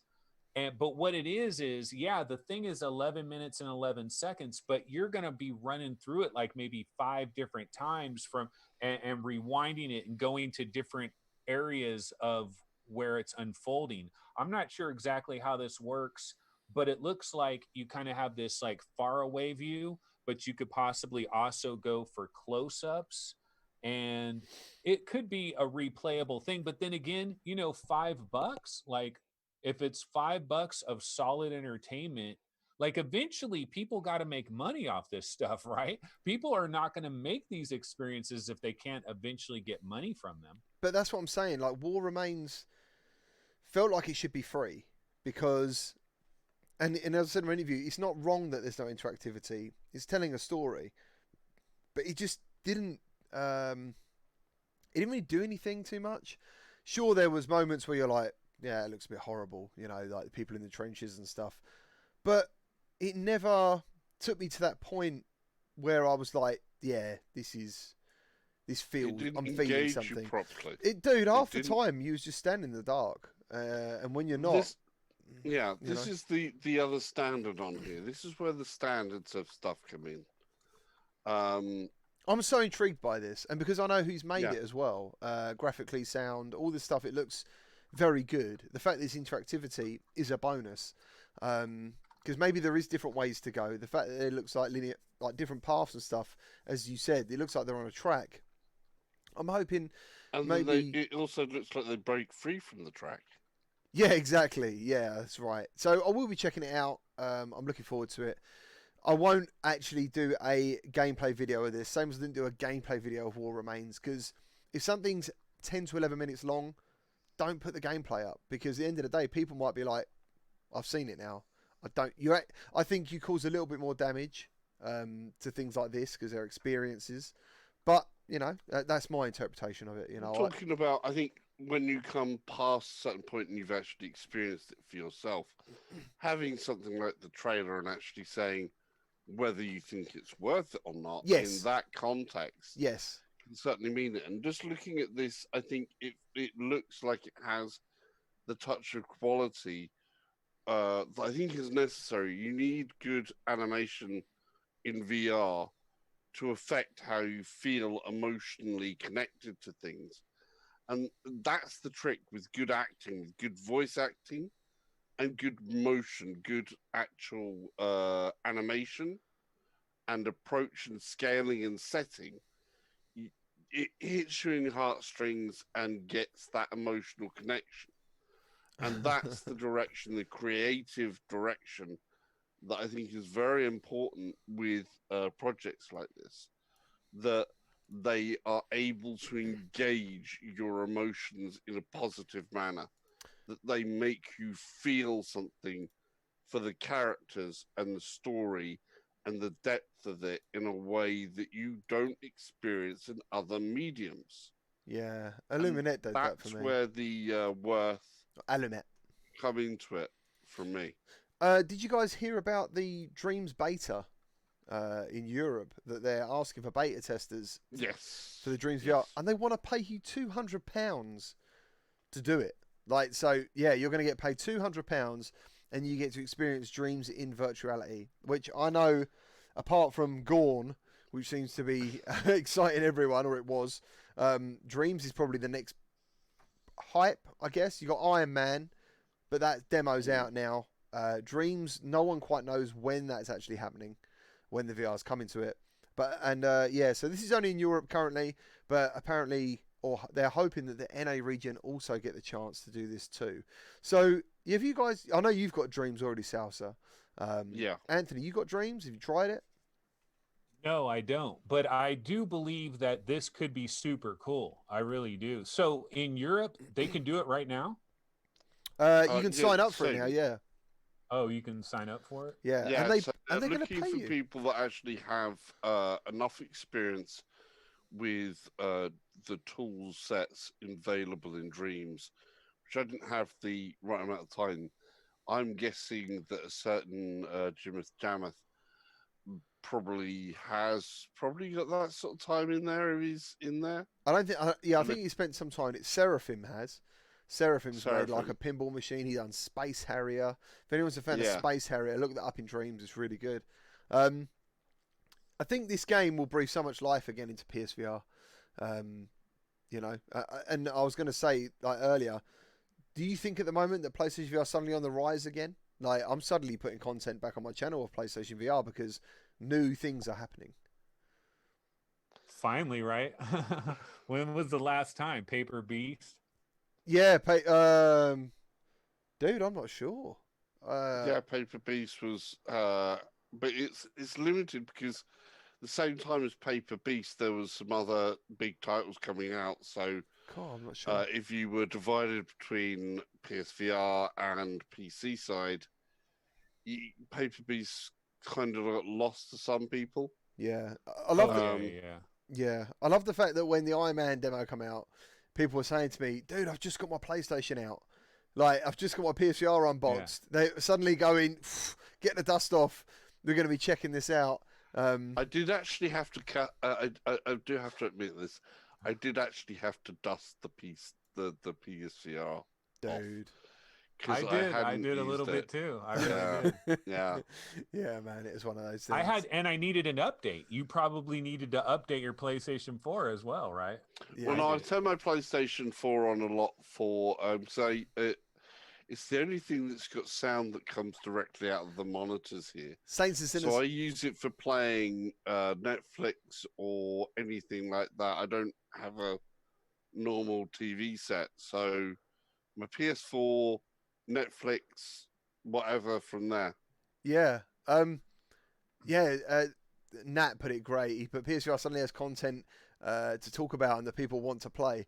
Exactly. Yeah. And Paradise says, you forgot Saints and Sinners. Correct, man. You are correct. Saints and Sinners, for me, Oh yeah, that was amazing. Yeah. Like that version of that game. Oh, I was so pleased. I'm so happy that came along as well, actually, because it's sorely needed for the PSVR. Oh, mate, it's huge. They needed that game so badly. Like as soon as it happened and I played it, I rang up Brian Paul from Without Parole, and I was just like, me and him were gushing. You know, we were like, dude, this is amazing. I was like, I'm so pleased for you because obviously he's got a PSVR channel. Like his whole community is PSVR, and I started off on PSVR, and I was just thinking, what do I play? Like I've literally played, I don't know, I've got like 200 games. I've played them all, and played the big ones a few times over. What do you do? You know, and Yeah. If you only have PlayStation VR, then you've got to hope that the breadcrumbs that they give you are in genres that you actually care about. And if you like visceral action like Saints and Sinners, and you like the cartoony violence and fun of Gorn, and and then you got Iron Man on July 3rd coming. Pixel Ripped, that happened as well, didn't it? Pistol Whip is eventually coming. Yeah. So it's starting to heat up a little bit, but again, let's remember that it was kind of slow there for a minute. I mean, it got Shadow Legend VR and it got Paper Beast, but like early this year, it was kind of crickets over there, man. Yeah, it was. No, you're absolutely right, actually. Shadow Legend was a very good title at the time. That come at a time when I think on PC that got a little bit overshadowed, Shadow Legends. It's actually a really good game. Some people enjoyed it. Some people didn't even hear about it. But on PSVR, I imagine everyone was like, whoa, what the hell's this? This looks fantastic. And I imagine the developer done very well over there and probably got some of the money he deserved from PC, I guess, investing that way. But yeah, so yeah, again in the chat, you're looking at it, Saints and Sinners, as I said, Pixel Ripped, come out in 1995. That was on PSVR. What else did we get? There's just so much. Sniper Elite as well, someone said in the chat, with the aim controller. Sniper Elite is coming. That feels really good playing that with the aim controller. I must admit, I've only played it on the aim controller, and I also know it's coming on PC VR, but It'll be a time delay. It'll be like a 45-day delay. Oh, you think it's going to come up, for PlayStation VR first? Yeah. Look at the trailer. Look at the trailer. It's all PlayStation VR. That's interesting. We thought it was same day release. I thought same day release, I think I would rather play it on the aim controller. I really do, because I just think it plays so well on there. It did play really well, but I'm still the aim controller definitely. But I do like having the extra clarity. I just, Oh yeah, you know, Vader Immortal coming to PlayStation VR too. There you go. Yeah, another one. Yeah. Lethal. Thank you. Yeah, that's it. I've made a whole trailer about that. I actually put together a trailer to make it look like it was PlayStation VR for that because I was so excited about that. Thank you guys. It's very difficult when you're on this side of the screen to remember all this stuff. So yeah, PSVR is once again coming back. Hey, can I ask you guys a question though? Let's talk about Sony themselves for a quick second. So Iron Man VR, right? This is their game. It was supposed to be the big game for last Christmas, got delayed, and then, now we're finally going to get it on July 3rd. So that's great. Now they got PlayStation 5 maybe coming later this year, very limited quantities. We don't know exactly how all of that is going to unravel in terms of like PlayStation VR. Will there be a game on PlayStation 5 that only works on PlayStation 5 that requires PlayStation VR? In other words, is there going to be a reason for me to buy a PlayStation 5? Because right now there's no reason whatsoever. I don't play flat games, so I have no interest in any of that. And they're going to have to give me like Astrobot 2 or Farpoint 2 that requires PlayStation 5 to get me to do that. But my question for Gamertag and Salsa, my question is, will Sony have some announcements for regular PlayStation VR with PlayStation 4? Will we get another game for this thing from Sony like this year? And will they be announcing that around this time, like when Upload is doing their thing? Like, is this the unofficial E3? Are we going to, or are we not going to get anything this year and it's going to take a while and it's just all third parties all day long? Yeah, this is where we've got a very odd situation with their marketing this time around for the release of PS5 as well.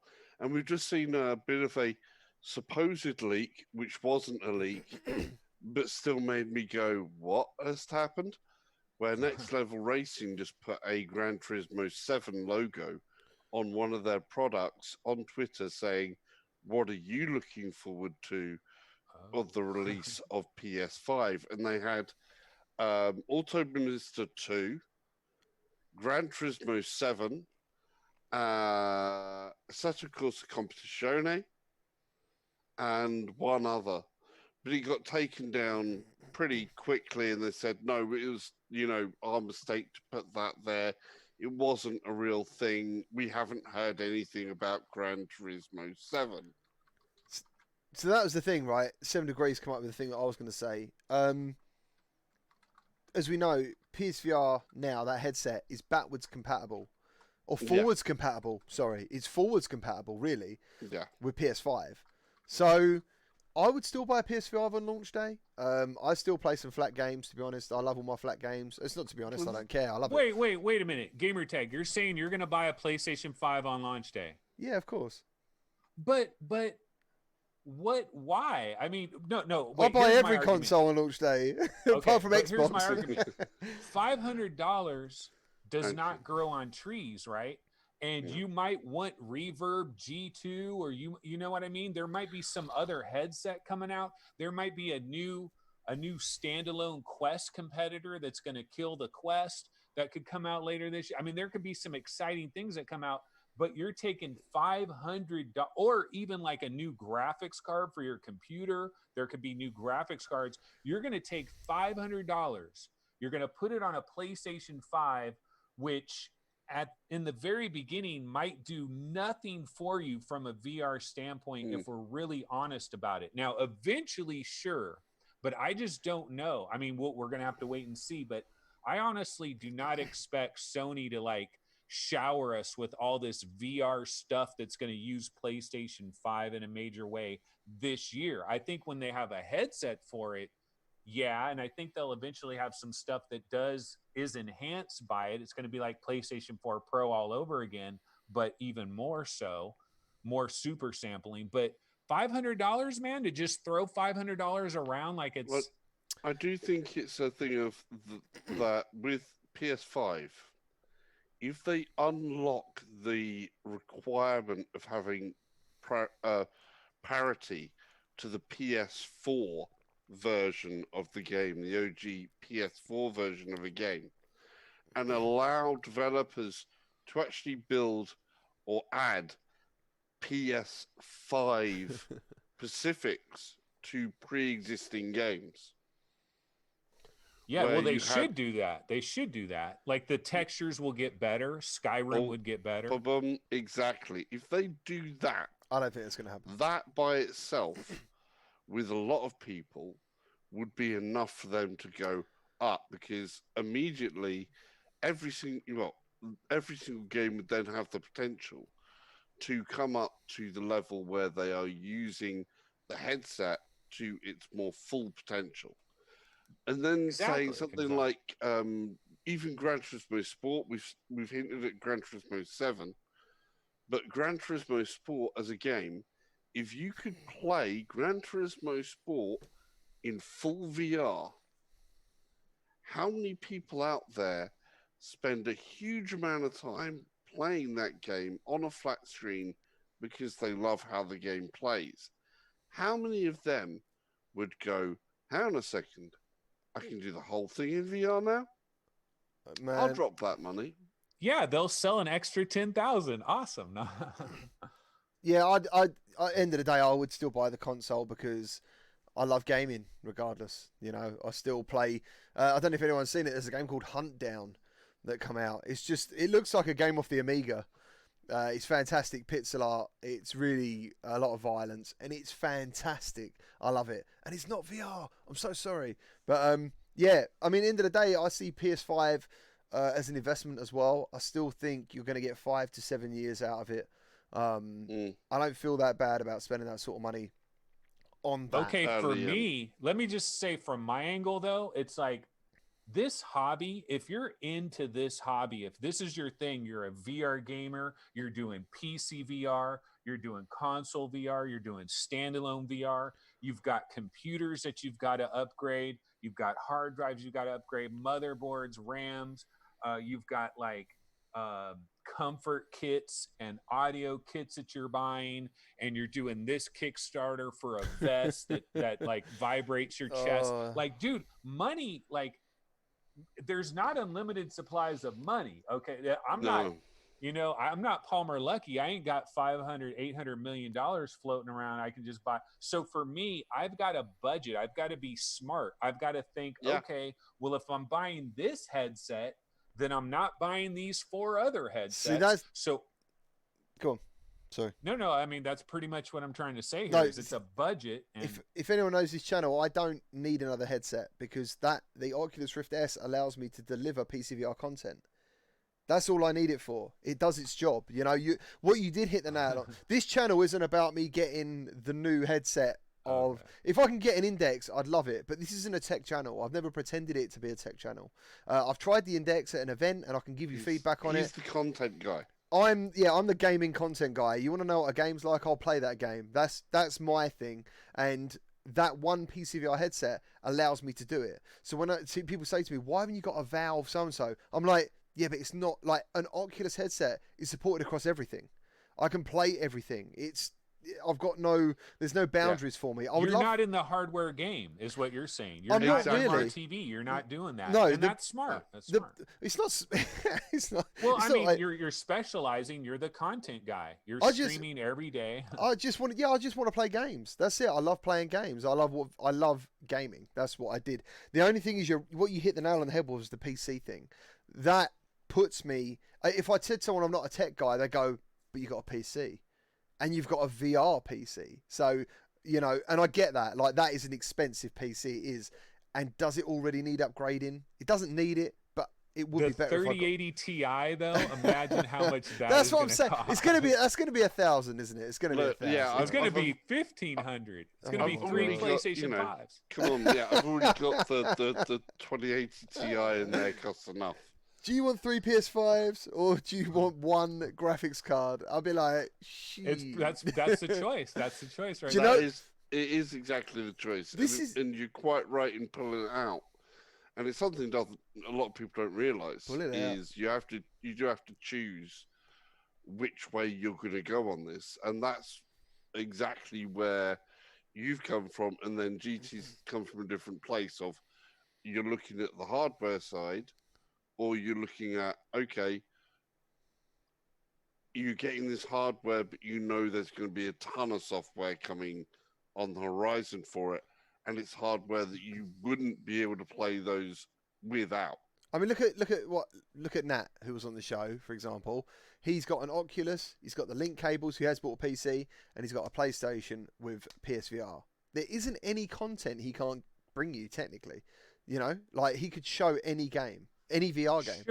Sure. But some people might say, well, I want to know what this game plays like on blank. And then like he couldn't say, like he could play Half-Life Alyx, but not on the Index controllers. And some people might be like, well, you're not getting the real experience then. And so I don't really want to trust your opinion. That's true. Yeah. And I did play the Index. I played it on an early version of The Damned on Arizona Sunshine. And what's the next one they got coming out?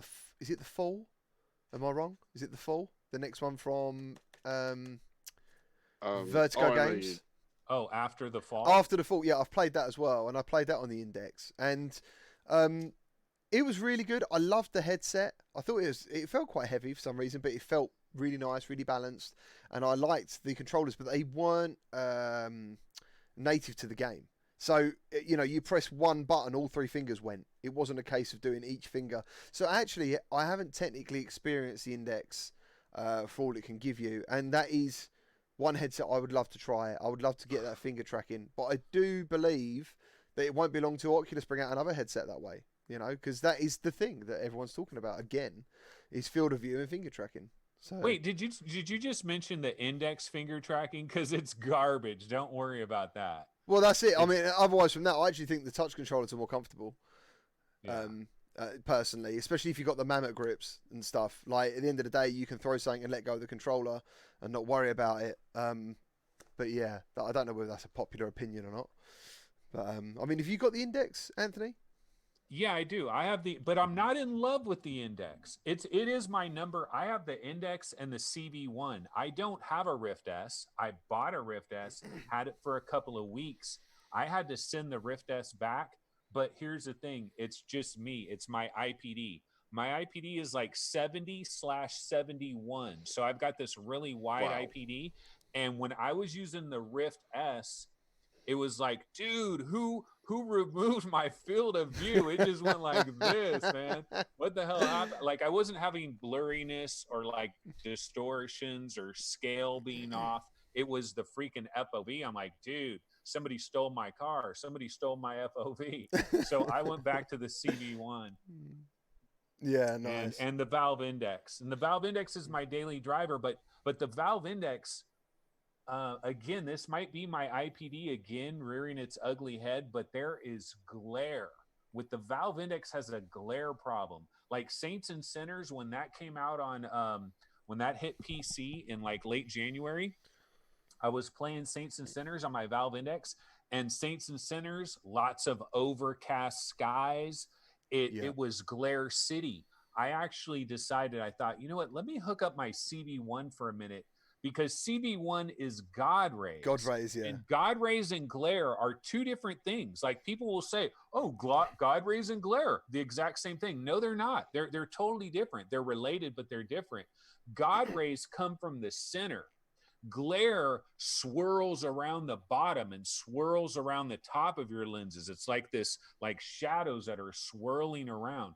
The God rays come from more of the center, and it's like when they're doing the scrolling the credits, and it's got white letters on like black Superman, background. like from the Superman thing. That's the God rays. The glare is like swirling around the outside, and the Index has a serious glare problem. But there's tons of people out there that are like, what are you talking about? It's fine. I don't notice glare. Every once in a while I notice glare. So I don't know if it's like my IPD that's causing that as well. Maybe it's just much more noticeable to me. I'll hopefully tell you soon on that one. Oh, nice. Yeah, but yeah, it's interesting. I don't remember noticing the glare thing when I actually used my one. I hadn't noticed it myself on the limited time I spent. But that sounds really bad. So basically, if you move your head around, Anthony, in VR, that glare will follow you round. Does it cause any motion sickness or anything? No. It's a nitpick. I mean, like I can play a lot of games. It's dependent on the game too. For example, take a game like Audica. You would think Audica would have a lot of glare because it's very dark and it has like bright things on a dark background. You would think it'd be glare Which is where you get city. God rays, basically, is what you're saying. Yeah, you'd expect that. Because Yeah, but there's no, like, I don't get glare for like certain games. I have no problem, and then other games I'm like, whoa, glare city. But I'll tell you this: Half-Life Alyx, very little glare, and they have like bright light hitting. Like Valve knows what they're doing with their own damn headset, but other developers don't. And so Yeah. other developers, like maybe if the developers programmed it the right way and had the right gamma settings and whatever, And blah blah blah blah. this is coming back to your point of, for you, knowing a particular game and then knowing what it's like from headset A to B to C to D is yeah, you could more of recommend an it issue. on one headset and not another, for example. Yeah. Yeah. I would love an Index, I'll be honest with you, but I wouldn't. As I said, I've used the Cosmos as well, and that was the most expensive average headset I'd ever used. Really, Yeah. that was pretty standard. I'd rather have a CV1 than that, to be honest. But at the same time, doing that actually for every game makes it really intensive. I can just, because I've done it with Skyrim, where I went, here's on PSVR with the original PlayStation 4, here's the same game being played on the Pro, and then here's the same game being played on the CV1. Yeah, I know what you're saying, man. And I did all that, and I had to play the same part of game because you couldn't transport the save games between them, and all of that. So to get to a 3-hour point in the game, I've suddenly then played 12 hours of game to play to the same place in the same game. Yeah, I hate that stuff, man. Like, I'm not really a fan of Quest versus PC either, because I just think, man, it's a standalone $400 headset compared to a bloody PC. It's like, Some people have both though, and they're like, well, I'd buy it on Steam, or do I buy the Quest version because then I might get cross buy? And it's like for example, Pistol Whip, right? Do you want it on a Quest, or do you want the Steam version? But then if you get the Quest version, it also works on Rift, so you basically got the PC version and you got the portable version. Yeah. And maybe it's better portable just because, like, yeah, you're going to take a downgrade, but it's completely wireless. Yeah, Pistol Whip actually I think translated really well on the Quest. Something like Free Diver, for example, massive difference. Visually, a completely different game almost. But there is a difference in playing Pistol Whip on a Quest versus playing Pistol Whip on an Index at 120 there is. hertz. It's a big difference when it comes to recognizing the rhythm between the two. So you're saying you can get a better score than me, is what you're saying? Yeah. On you can up your own personal score between Quest and Index, So to you're the saying level where someone on Index will get a higher score than someone on Quest based on their headset, possibly. If they played on both. I can't get through certain levels on the Quest, full stop. Whereas I can on my CV1 or on a Rift Vive Pro. That's interesting. Or on an Index, I can get through levels. I wonder if anyone on the else Quest, is like I that. can't. I wonder if anyone else feels that way. Well, I'll tell you this: Yeah, Space Pirate what do you call Trainer, it? Bucktooth as well. Space Pirate Trainer. Space Pirate Trainer on the Index at 144 hertz, legit, baby. It is legit. Like that is the poster child for 144 hertz. Now, unfortunately, I really haven't found another game. I don't have a 2080 Ti though, so that's part of it. Yeah. But the only other game I've found that runs at 144 hertz that was like butter smooth was Compound, which is like a retro Doom. I played game. that about a month ago. Yeah. That was great. Yeah. Oh, it's great. It's a fun game. Yeah. And it runs butter smooth at 144 hertz. I've heard good things about Pistol Whip, but I've got a 1080 Ti and I don't have a 2080 Ti, so I don't know. I can tell you for certainty it's a lot different. Yeah, I'm there gonna have you to go. try that. Yeah, for sure. Where are we? So, Contractors is now in open beta, I believe. Has anyone checked that out? Because I was in the alpha, so mine got updated. I jumped in. There wasn't many people online at the time, but it's I also haven't checked. so they've given you 4 large maps you can access, and it's cross-platform. That's obviously massively important to an online game such as Contractors. I mean, Contractors is great. I really like it. But I know a lot of people, Pavlov is the tag. Pavlov is the game that everyone's looking for. But I think that's more because of YouTubers who do custom maps and stuff. And, they want that. I don't know if Pavlov on the Quest will do the custom maps. Because it's kind of Steam Workshop, isn't it? That give you the maps. Is that right, Souse? I'm not sure on that because I haven't done the Pavlov thing really.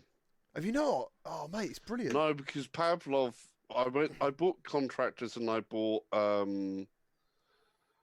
what's the other one? Let's have a Begins look. with an O. Oh, Onward. Onward. I bought into Onward Whoa. more because I just looked and went Pavlov wasn't what I was kind of looking for. Onward, I thought, yeah, maybe that'd be great, and other people I knew were on Onward, so it was a choice of do I go Pavlov or do I go Onward, and I went with Onward, which Yeah, I need to jump into that. I'm just looking in this chat. It's so great, you guys. And this Anne says she swapped her index for a Rift S. And then Reckoner put, I know VR Spy Guy. He's put the index isn't $600 better, but it is the best HMD on the market at the moment. Yeah. But it goes back to a thing of what do you put your money with and how much time do you have to spend. And Pavlov is one of those games and all those other games where they have a competitive edge that you need to spend time with. And I already have games and a game direction which is a huge whack of time.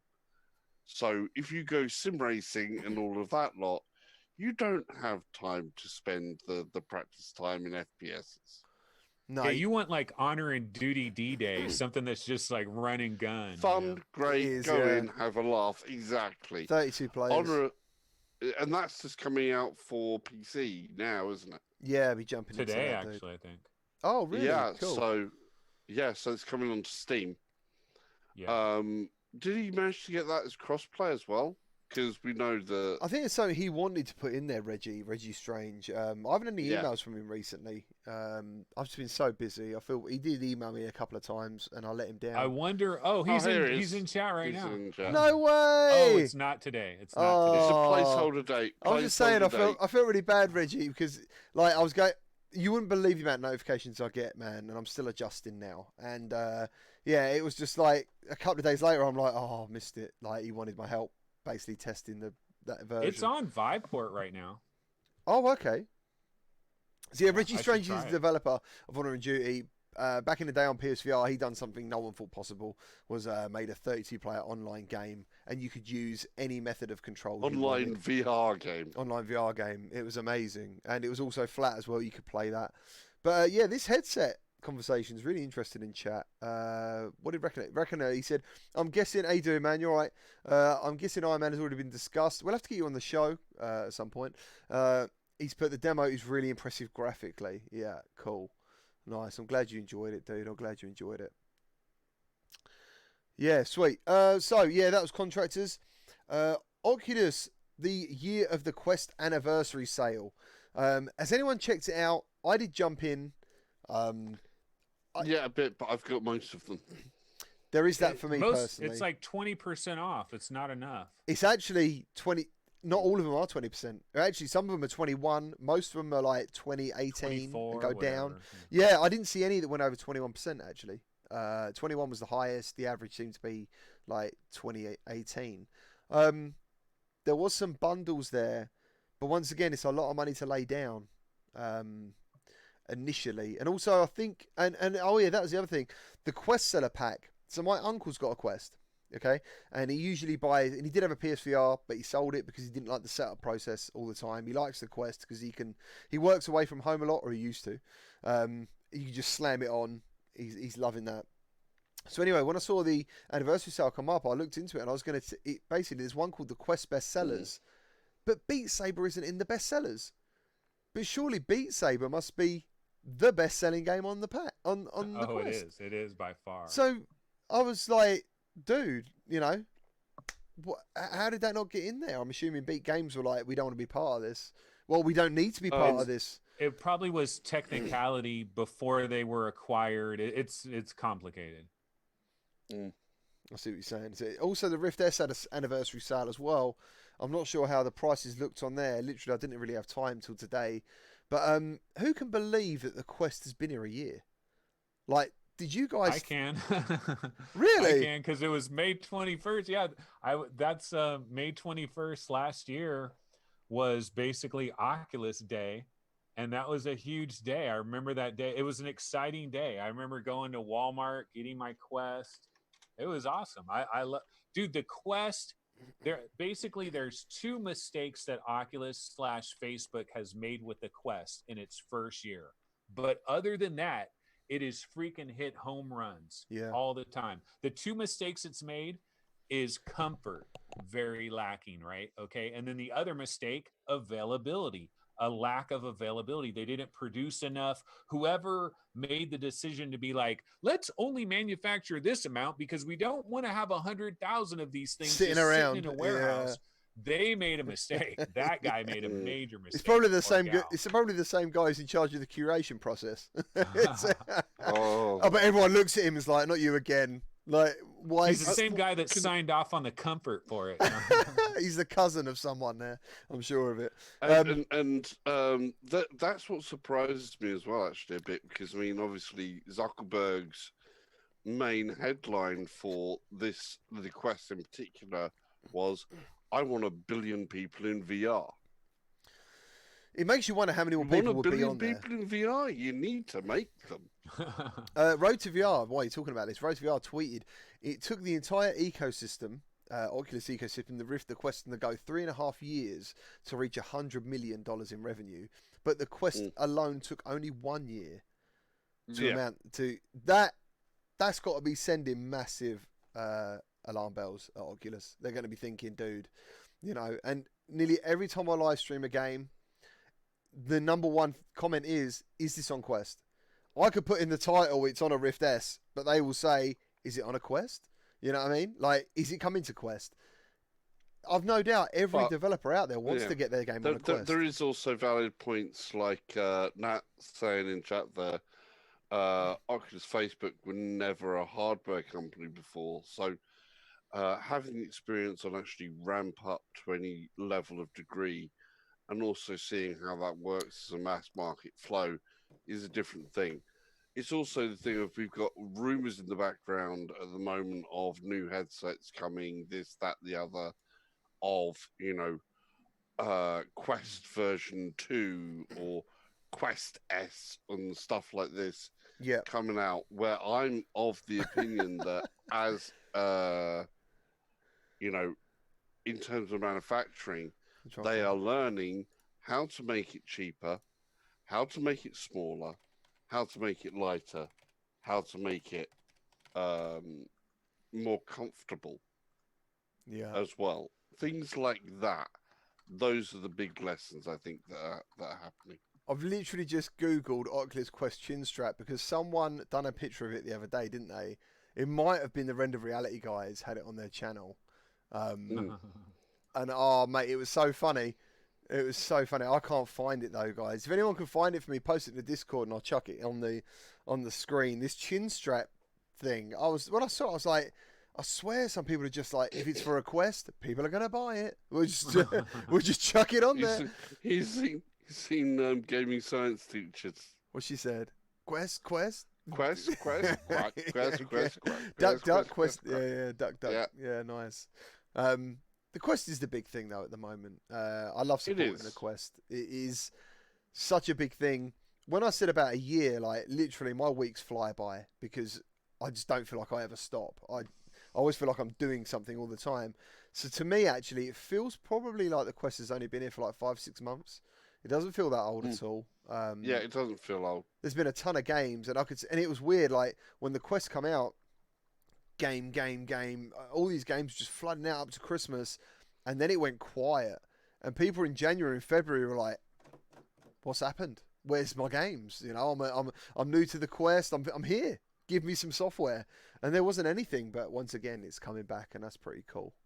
So that's good. That's good. Well, it's also become the can do anything kid of the VR world.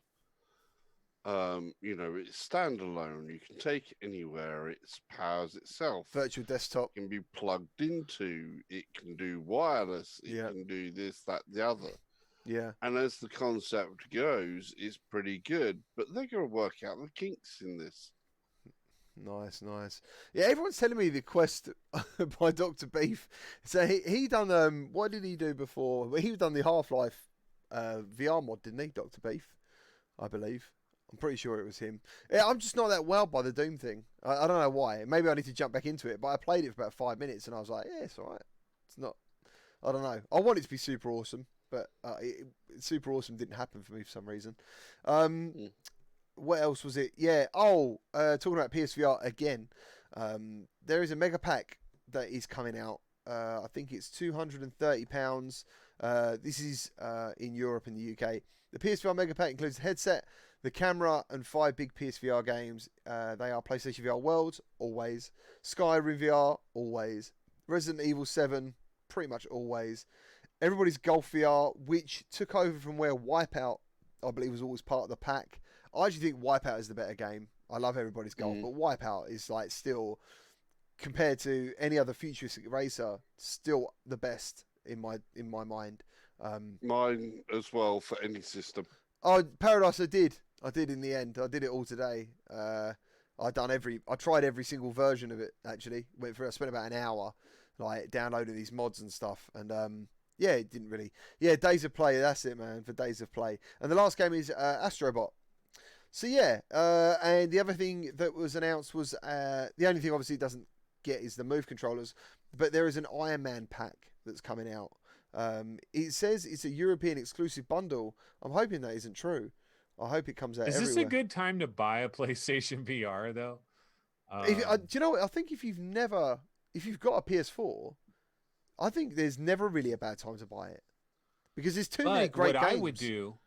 What I would do though is, I don't know if you guys have something like Craigslist in the UK. I'm sure you do, right? Where like an eBay, Craigslist type thing. I sold a used PlayStation VR for $100 because that's all I could get for it. It didn't have moves. It was the headset with like the processor box and everything. Yeah. But all I could get was $99 for it. So if you've already got a PlayStation 4, check Craigslist. You can grab a used PlayStation VR for like $100, and then you get a couple Move controllers at like a mom and pop old video game store because they were for PlayStation 3. You know, the PlayStation 3 man. Move and all Yeah, that. you can't find them over here now. Yeah. No, yeah, I bought mine because I played PSVR before it was launched. I got my 2 Move controllers for like £5 each. And then they come out at like 75. But yeah, I was going to get to the price, and yes, you can get Iron Man and Move controllers for £85. So that's pretty good. I mean, because I don't know how much. A combo? Yeah, they're doing a combo deal. I don't know how much Iron Man retails on its own for.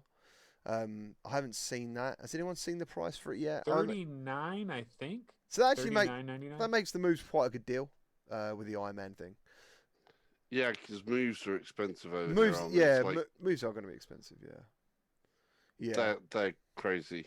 Yes, it's unbelievable. I don't understand it. It doesn't make any logical sense. A decade-old technology is like it's so expensive. But I mean, at the end of the day, I think they are a integral part of the kit as well. I think you have to have Move controllers. You know, you could just play Moss and Astrobot all day. No. But no, you're right. I mean, I seem to remember when, and I think I said to someone, I seem to remember when PlayStation VR came out, I thought every game by default had to support the DualShock. I thought that was no. I'm sure, but a lot of them do. Yeah. Another thing I've noticed as well, the Quest must be really popular because when people are quoting bundles and stuff about PSVR, they have in brackets, you will need a PSVR to play it. Do you know what I mean? So people might go and buy a PSVR expecting it to be an all-in-one headset or something. Oh man. Yeah. So like, you know, I mean, you've now got to that moment where people might think, hold on a minute, what, I need a PlayStation 4 as well as the PSVR to play this? So Hey, you know what though? Here's the thing. Look, if you just buy a used PlayStation VR, and now you need a camera, right? You got a camera. You get a used PlayStation VR, but you don't have moves. You can still play Resident Evil 7. Oh yeah. You can play Moss. You can play Astrobot. You can play Persistence doesn't use move controllers. Like there's some weird PlayStation VR games that you would think would use move controllers and they don't. So you can play those. Like there would be a list of like 50 something games that you could really entertain yourself with until you eventually get move controllers later down the line. Yeah, that's true. Yeah, I mean, because a lot of them games use head tracking, don't they? Like Resident Evil 7, the gun is where you look, or the gun is tracked by the controller separately. Yeah, Resident Evil 7 is 360 degrees, man, because you're holding a controller, right? And it's not tracking the controller, but it's tracking the gyro. And you turn around, it's got the lights all around. So you can play like Resident Evil 7. When I played it, I was standing up. And if I wanted to go down that hallway, I would turn. I'd go down that hallway. I would turn all around. Yeah. Yeah. Delirium Drews put Wipeout, Blood and Truth, Farpoint, Russia Blood, Resident Evil 7, Astrobot, Firewall. There are so many good exclusives on the platform and loads of PC VR ports. Yeah, like, end of the day, if you're a VR enthusiast, personally, I would pick up a PlayStation VR because there's still amazing games on there, like, that need to be experienced. Astrobot has got to be one of the best platformers in VR. You know, like there's a quality there that you just don't get. All the wires, though, like the setup, like it feels old. Like it actually feels old now a little bit. Yeah. That's the truth. Yeah, yeah. It's strange. The processing box. Yeah. You know? No, I get you, man. Honestly, that's what my uncle was like when I showed him about the Quest. He was like, literally, PlayStation VR's gone. Because he just didn't want that. Yeah, he literally, honestly, just sold it straight away because he didn't want that setup. And the other thing he didn't have, where he wanted to use it, because he liked the social screen side of it. So that's one of the best things about PlayStation, wasn't it? That when you're playing it, everyone can see what you're playing. So VR doesn't feel like a singular experience. It feels like you can share it. You know, and that is a fault of the Quest. I said there were two major faults. The lack of being able to easily show somebody what you're playing. And then if you do that, it might affect your frame rate a little bit. It might hurt your game a little bit. I really hope Quest 2 or Quest 1.5 or whatever quests that we get in the future, like Facebook needs to be like, this thing needs to cast perfectly and it needs to be easy, and you need to have quality sound and quality video because you know what, it's incredibly important. Like you can't have a good Beat Saber party at somebody's 4th of July barbecue when it's like, oh, I'm playing Beat Saber on the Quest, but no one can see that you're playing Beat Saber. And look, I know there's people in chat cast out with a big projector screen and stand in front of it while you're doing these motions, so they get the full mixed reality thing of what they're seeing if they're standing behind you. But just on a TV, like you're playing Face Your Fears, and if you could have it on a TV and they see the spiders and they see you screaming and stuff, they're going to know, oh my God, he's seeing those spiders in VR. And the thing is, there's probably people in chat that will be like, you can use a Chromecast 2.7, and if you've got a 3 gigahertz router, everything is fine. And if your internet is incredible, and if this, and if this, and if that, and if that. No, we need a simple. Welcome to my world. Yeah, man. I was going to say, like, the other biggest question I get is, how am I doing it? How are you live streaming the Quest like this at this quality? How are you doing? You know, how are you getting sound? That's the other thing. A lot of people don't get sound when they go to a Chromecast. Like, I think I've got the Chromecast 3 in my TV. I've got the old Chromecast, and that's getting sound. Yeah, so I get sound, but I get frame drops. So I haven't had frame drops or sound drops, and I've got an old Chromecast. Yeah, so I don't know why it's like that. So that's kind of actually good, Yeah. But it's really kind of funny. I mean, obviously there's the ongoing joke now about me not having a 5 gigahertz network because I don't have a 5 gigahertz network in the house. Boomer geek. But I have a gaming router, which is 2.4. So my 2.4 performance is better than me making my PC do 5 gigahertz and direct connecting my Quest up with virtual desktop. But my old Chromecast, perfect for receiving stuff on the Quest. Yeah, man. Well, believe it or not, I've actually run out of news, so I've literally caught up with everything. This is a pretty long show. If you guys didn't know, Yeah. what's our runtime? It wasn't meant to be. It wasn't meant to be. It never is. Yeah, I think we've been going off on tangents a bit, haven't we? We've been going off on tangents, but that's what it's all about, man. Someone in the chat said they enjoy that. Oh, do you know what I forgot? My bloody VR news thing. He loves his VR news. All the time, honestly. I played it. It's done. You flash it now. It's done. It's the done thing. Yeah, and I forgot it. Did again. it move the goal thing on the end as well? It didn't do the goal thing on the end. It didn't do the goal, but it will now. Goal! Breaking news: Windows Mixed Reality next week. Tune in live. Oh, did you hear that? That exclusive bit of news slipping from Anthony's wet lips. Oh, you know, a Anthony, question I do have for you now. guys though Go on, man. is going back to casting on the Quest. Okay, now what if Oculus were to have their own little dongle? Okay, it has HDMI. It's a little dongle, right? So this would be on a future Quest.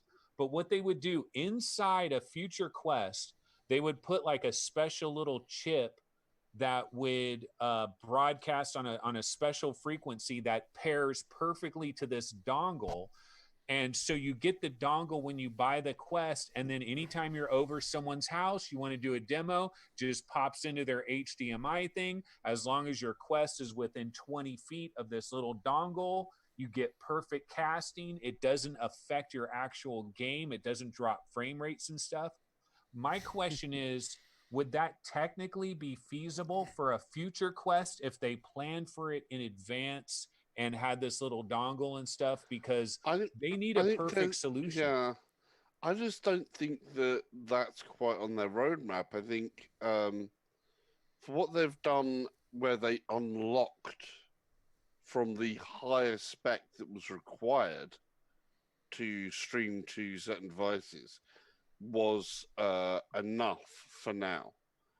But I just don't see that happening. I disagree, actually, Sal. So I really think it should be one of the top agendas, because end of the day, it's so important. It man. is so this important. Is yeah. what gaming is all about: sharing it with everybody. And like how do you share if no one can see what you're doing? Yeah. Hey, they could come out with a new Quest that puts a damn screen right on the front of the Quest, and it's just show. Remember the joke about the Valve Index, the front?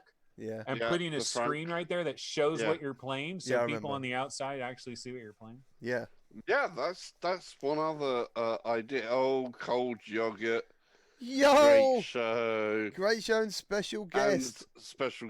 Nice. Goal! I think it's a case of, well, if we're going to show different things there that we want to... Oh, you talked over yourself.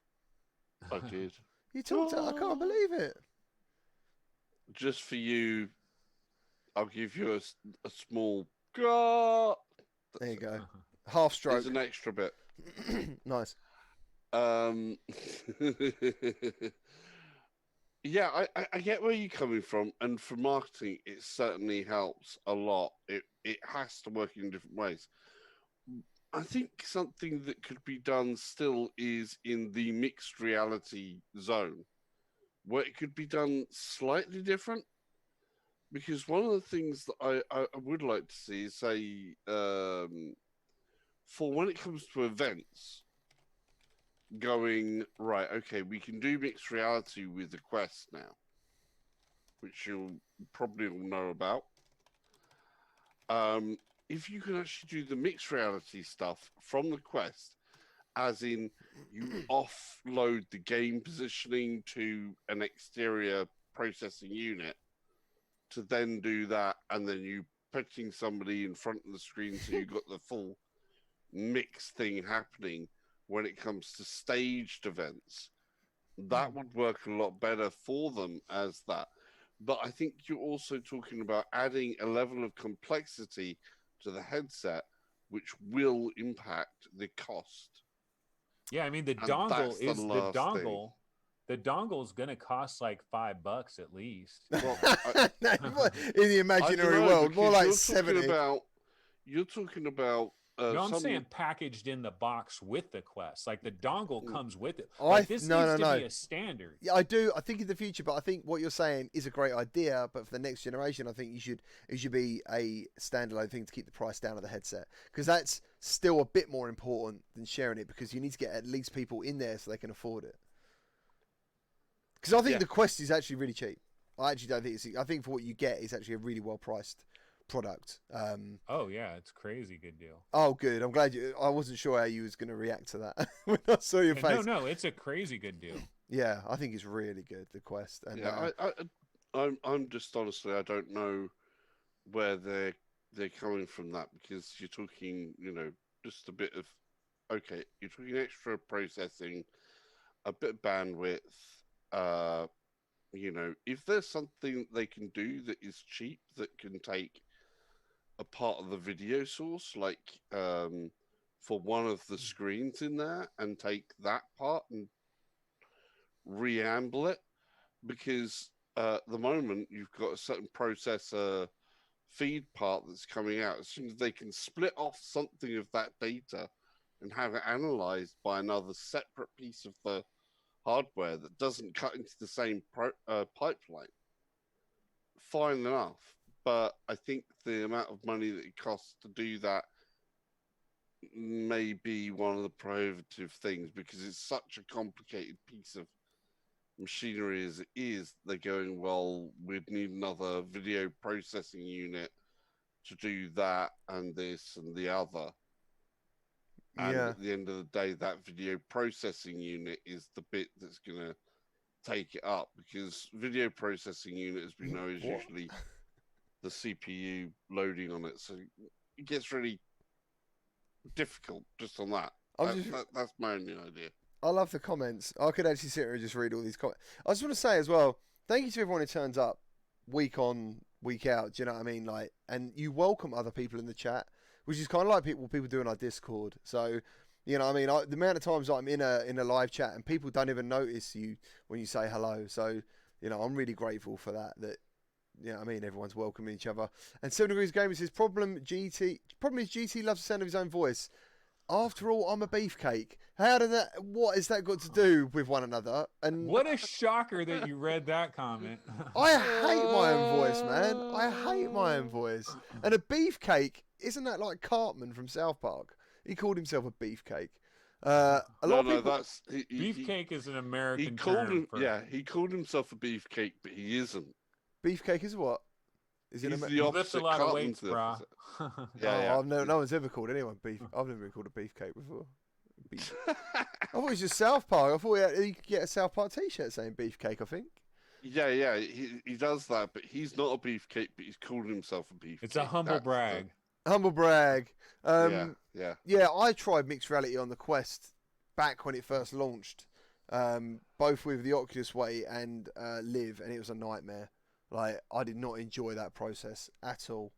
And I'm a bit, even though like Mike VR Oasis done a video on how to do it, I'm still a bit like, do I want to go through that again? You know, but to be fair, mixed reality is a fantastic way of selling VR, isn't it? I think out of all the ways you've got to remember there's different ways of doing that as well. So have you seen the one they did with the iPad and the I've seen the Quest, the IR, the Arc IR kit stuff on iPad. No, where it doesn't need a green screen. LiDAR, Oh LiDAR. yes, I did. Yeah. Have you tried it? No, but I mean, I don't have Apple side of stuff, but that's one other thing that just amazing. Yeah, he's amazing. That shows. And a lot of people were expecting to pay $600 for the Quest. I mean, one thing they haven't said was what model it was, because obviously we had the 64 gig. Actually, what model did you guys get? The big one? I got the big one, but it was a bad idea because I actually bounced between 2 different Quest accounts, and so I had no reason to get the big giant one. Yeah. I got the big one, but I tried to cancel it, and when I did try and cancel it, I got a warning saying if I cancel it, I might not get one. So I was like, for £100. Yeah, I went for the 64. I'm not paying £100 extra for 64 gig. I know. Gig of memory. I know. However, memory nowadays is cheap. Yeah. Yeah, but not when they make it proprietary and don't allow you to do it anyway. But the thing is, I know, but I was like, nah. Yeah, but if you do have the big one, and if you're only using a single account, like if you're not bouncing between multiple accounts like some of us have to do because we have like an account with like people that we're doing a show on, and then we have our private account or whatever, stuff like that, right? But if you're just a regular Joe Blow and you just have one account, the beauty of having the gigantic one is you're just downloading every little demo, every little Felix and Paul video, every little free thing. And you don't have to worry at all about eventually you're going to have to worry, but for the most part, you're downloading all the stuff. Yeah. I think, but offloading some of these games as well was not too much of a hassle, it is a case of I have got to that part where I have to go, I'm not playing that for a good bit, I'm not playing that for a good bit, I'm not playing that for a good bit, because I've got these other games that are coming on. Thing is, the games are so small that they're actually not that much of a bigger deal to download again anyway. You know what I mean? Yeah, I think when it first come out, it's not Iron Man demo. No, it's not Iron Man demo, man. That was crazy. That was the third, as soon as I got, I think it was an email or something or a notification that it was out there, I went to download it, and it actually showed up as 16 gig, that demo. And then I checked my notifications, and it was 22. And then when I clicked on it again, it said 26. And I was like, bloody hell. You know what I mean? That is massive. Yeah, and that's then, a lot for a demo. But we went through all the file sizes, which Upload kindly done a list of all the file sizes of the Quest games at launch. And basically, they worked out you could fit the whole launch library plus the experiences on a 64 gig Quest. And that was 44 bits of software on the 64 gig Quest. And it was kind of how many games am I going to play at once? And it was from doing that show that I was kind of thinking, right, I'm just going to get the 64. So I don't regret getting the 128 now, obviously, because it just makes life easier. You just download everything. You ain't got to worry about it for a while. But yeah, man. Yeah, Tetris Effect is a 3 gig monster. Tetris Effect. I could talk about that again. What do you think of that game, Anthony? Because I haven't spoken to you for a while. Overrated. No! No, really? Oh, no. Overrated. Talk to me. It's good and all, but dude, I don't get the fascination, because here's the thing: you're playing Tetris on a 2-dimensional plane, Oh, you're no, sorry. Tetris. Sorry. Reckoners put rubbish. Oh, go on. You're playing Tetris Effect on a 2-dimensional plane. You have all this fancy stuff that's going on around you, which is great, but you're still playing Tetris at its core. Now, it does get a little orgasmic at times in terms of the audio-visual symphony that explodes when you're doing things perfectly, and the music is all coinciding and everything. And it's cool from that angle, but I don't know. I just feel like there's a number of these games that just get extra and extra respect because it's kind of a group think a little bit, and it's everybody loves Tetris Effect, man, so you gotta love Tetris Effect too. Well, I don't know, it's but there's also the people who go the opposite just because they feel everyone thinks that way. You know what I mean? I know some people, personally, I think iPhone and Apple products do amazing things. I'm not saying Android don't, but I know some people who will literally go 1 year at work, they'll go, I'm not buying any Apple products anymore. Why? Because everyone's buying Apple products, and then they go Android, and everyone starts buying Samsungs, and they're like, I remember like the falls that hipster. I remember the falls that went Microsoft Windows. Do you know what I mean? Phones and stuff. So it's like, you know, it's one of those things. I think it's a great experience in VR. Personally, I absolutely love it. But yeah, I'm part of the crowd. Which version are you playing? Tetris Effect. Like, what do you mean? Like, oh, I mean the Epic Game Store one, the PlayStation one, Quest. I've played them all, but okay. I haven't done the Epic Store one. I didn't need to, but yeah, I played it on the PlayStation a lot, and now on the Quest. And I've said before, I think if you haven't got a version of it, I'd say get it on the Quest, just because you can easily share it. You know, you can let other people play it, and you know, what are you looking at? What comments we got? Lethal, because on their show they have a on Virtual Strangers they have this thing called Because I Said So, where like you have to play a game, like they'll give you a game to play and you have to play it because I said so. Yeah. And they gave me Tetris Effect, so I had to play Tetris Effect. I had to download EGS and everything, and I did see that there is a brilliance to Tetris Effect. There is a reason that everybody goes gaga goo goo over. Did you complete it? It's the Miyaguchi effect. You've got the Mizuguchi. Yeah, you've got a Mizuguchi. You've got a for me, I think every level has its. Some people don't like certain levels, and some people like other levels, and I think that's part of the great thing about it, that the art style, the way the bricks change, even the sounds. Like someone was in my stream saying they make their own music by moving blocks, because every time you move a block, it makes a sound. So, but yeah, like I think to complete it is one of the best things, and there's challenge modes in there as well. I love that. But yeah, so it's quite interesting. Do you think Tetris Effect is like the Marmite of VR? Because I mean, it seems to me a lot of people like it, but. Like Mrs. GT has just said Tetris Effect is the best VR game. Like she prefers it over Half-Life Alyx. Do you know what I mean? So it's a very it depends on where your own headspace is at. That's what I get with Tetris Effect. It depends on if you put something in your headspace right before you started playing it. No, yeah, or if you've done it before. No, that's the point, that you can actually put something in your headspace without you having to put something else there before you play it. That's the point that I'm getting to, because I don't use the other stuff. So having something that can actually give you a relaxation mood and give you that leveled playing effect because of the Tetris Effect and that mix of ambient music and sound and light. I just think it pulls you in a different level. I just think it pulls you in more. Like virtuality, one of the best things about it, as I said in my little review I did, was like you can forget the world around you when you go in there. Like I've literally forgotten where I was while I'm in there, you know. And yeah, I just thought it was really good. I just think that's what it does in spades. Go on, Anthony, what we got? What are you looking at? No, I was just thinking, like, everybody loves... I'm like the one guy that just doesn't like Tetris. You love being that one guy. You love being that one guy. You are alone. There are people out there that Ranthony for the win. Ranthony. There are people out there that have the same thoughts as you. But, you know, you appear to be in the minority on that one.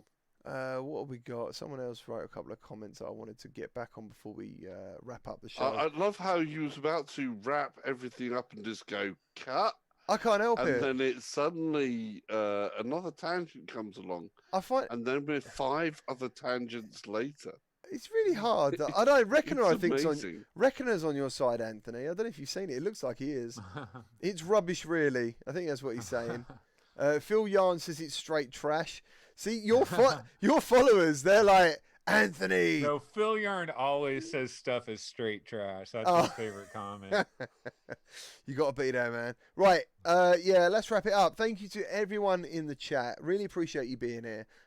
Thank you for all your likes, all your comments, and your donations. Thank you ever so much. Thank you to Anthony from VR365. Dude, I hope you do want to come back on the show again, because it's lovely talking to you, man. On a personal level, regardless of the show, I think you're a lovely guy. Oh yeah, no, I love this show. We do compete. We compete, my friend. No, because normally I have a Twitch stream at this same exact time. Although I don't go this late, you guys go heckin' late.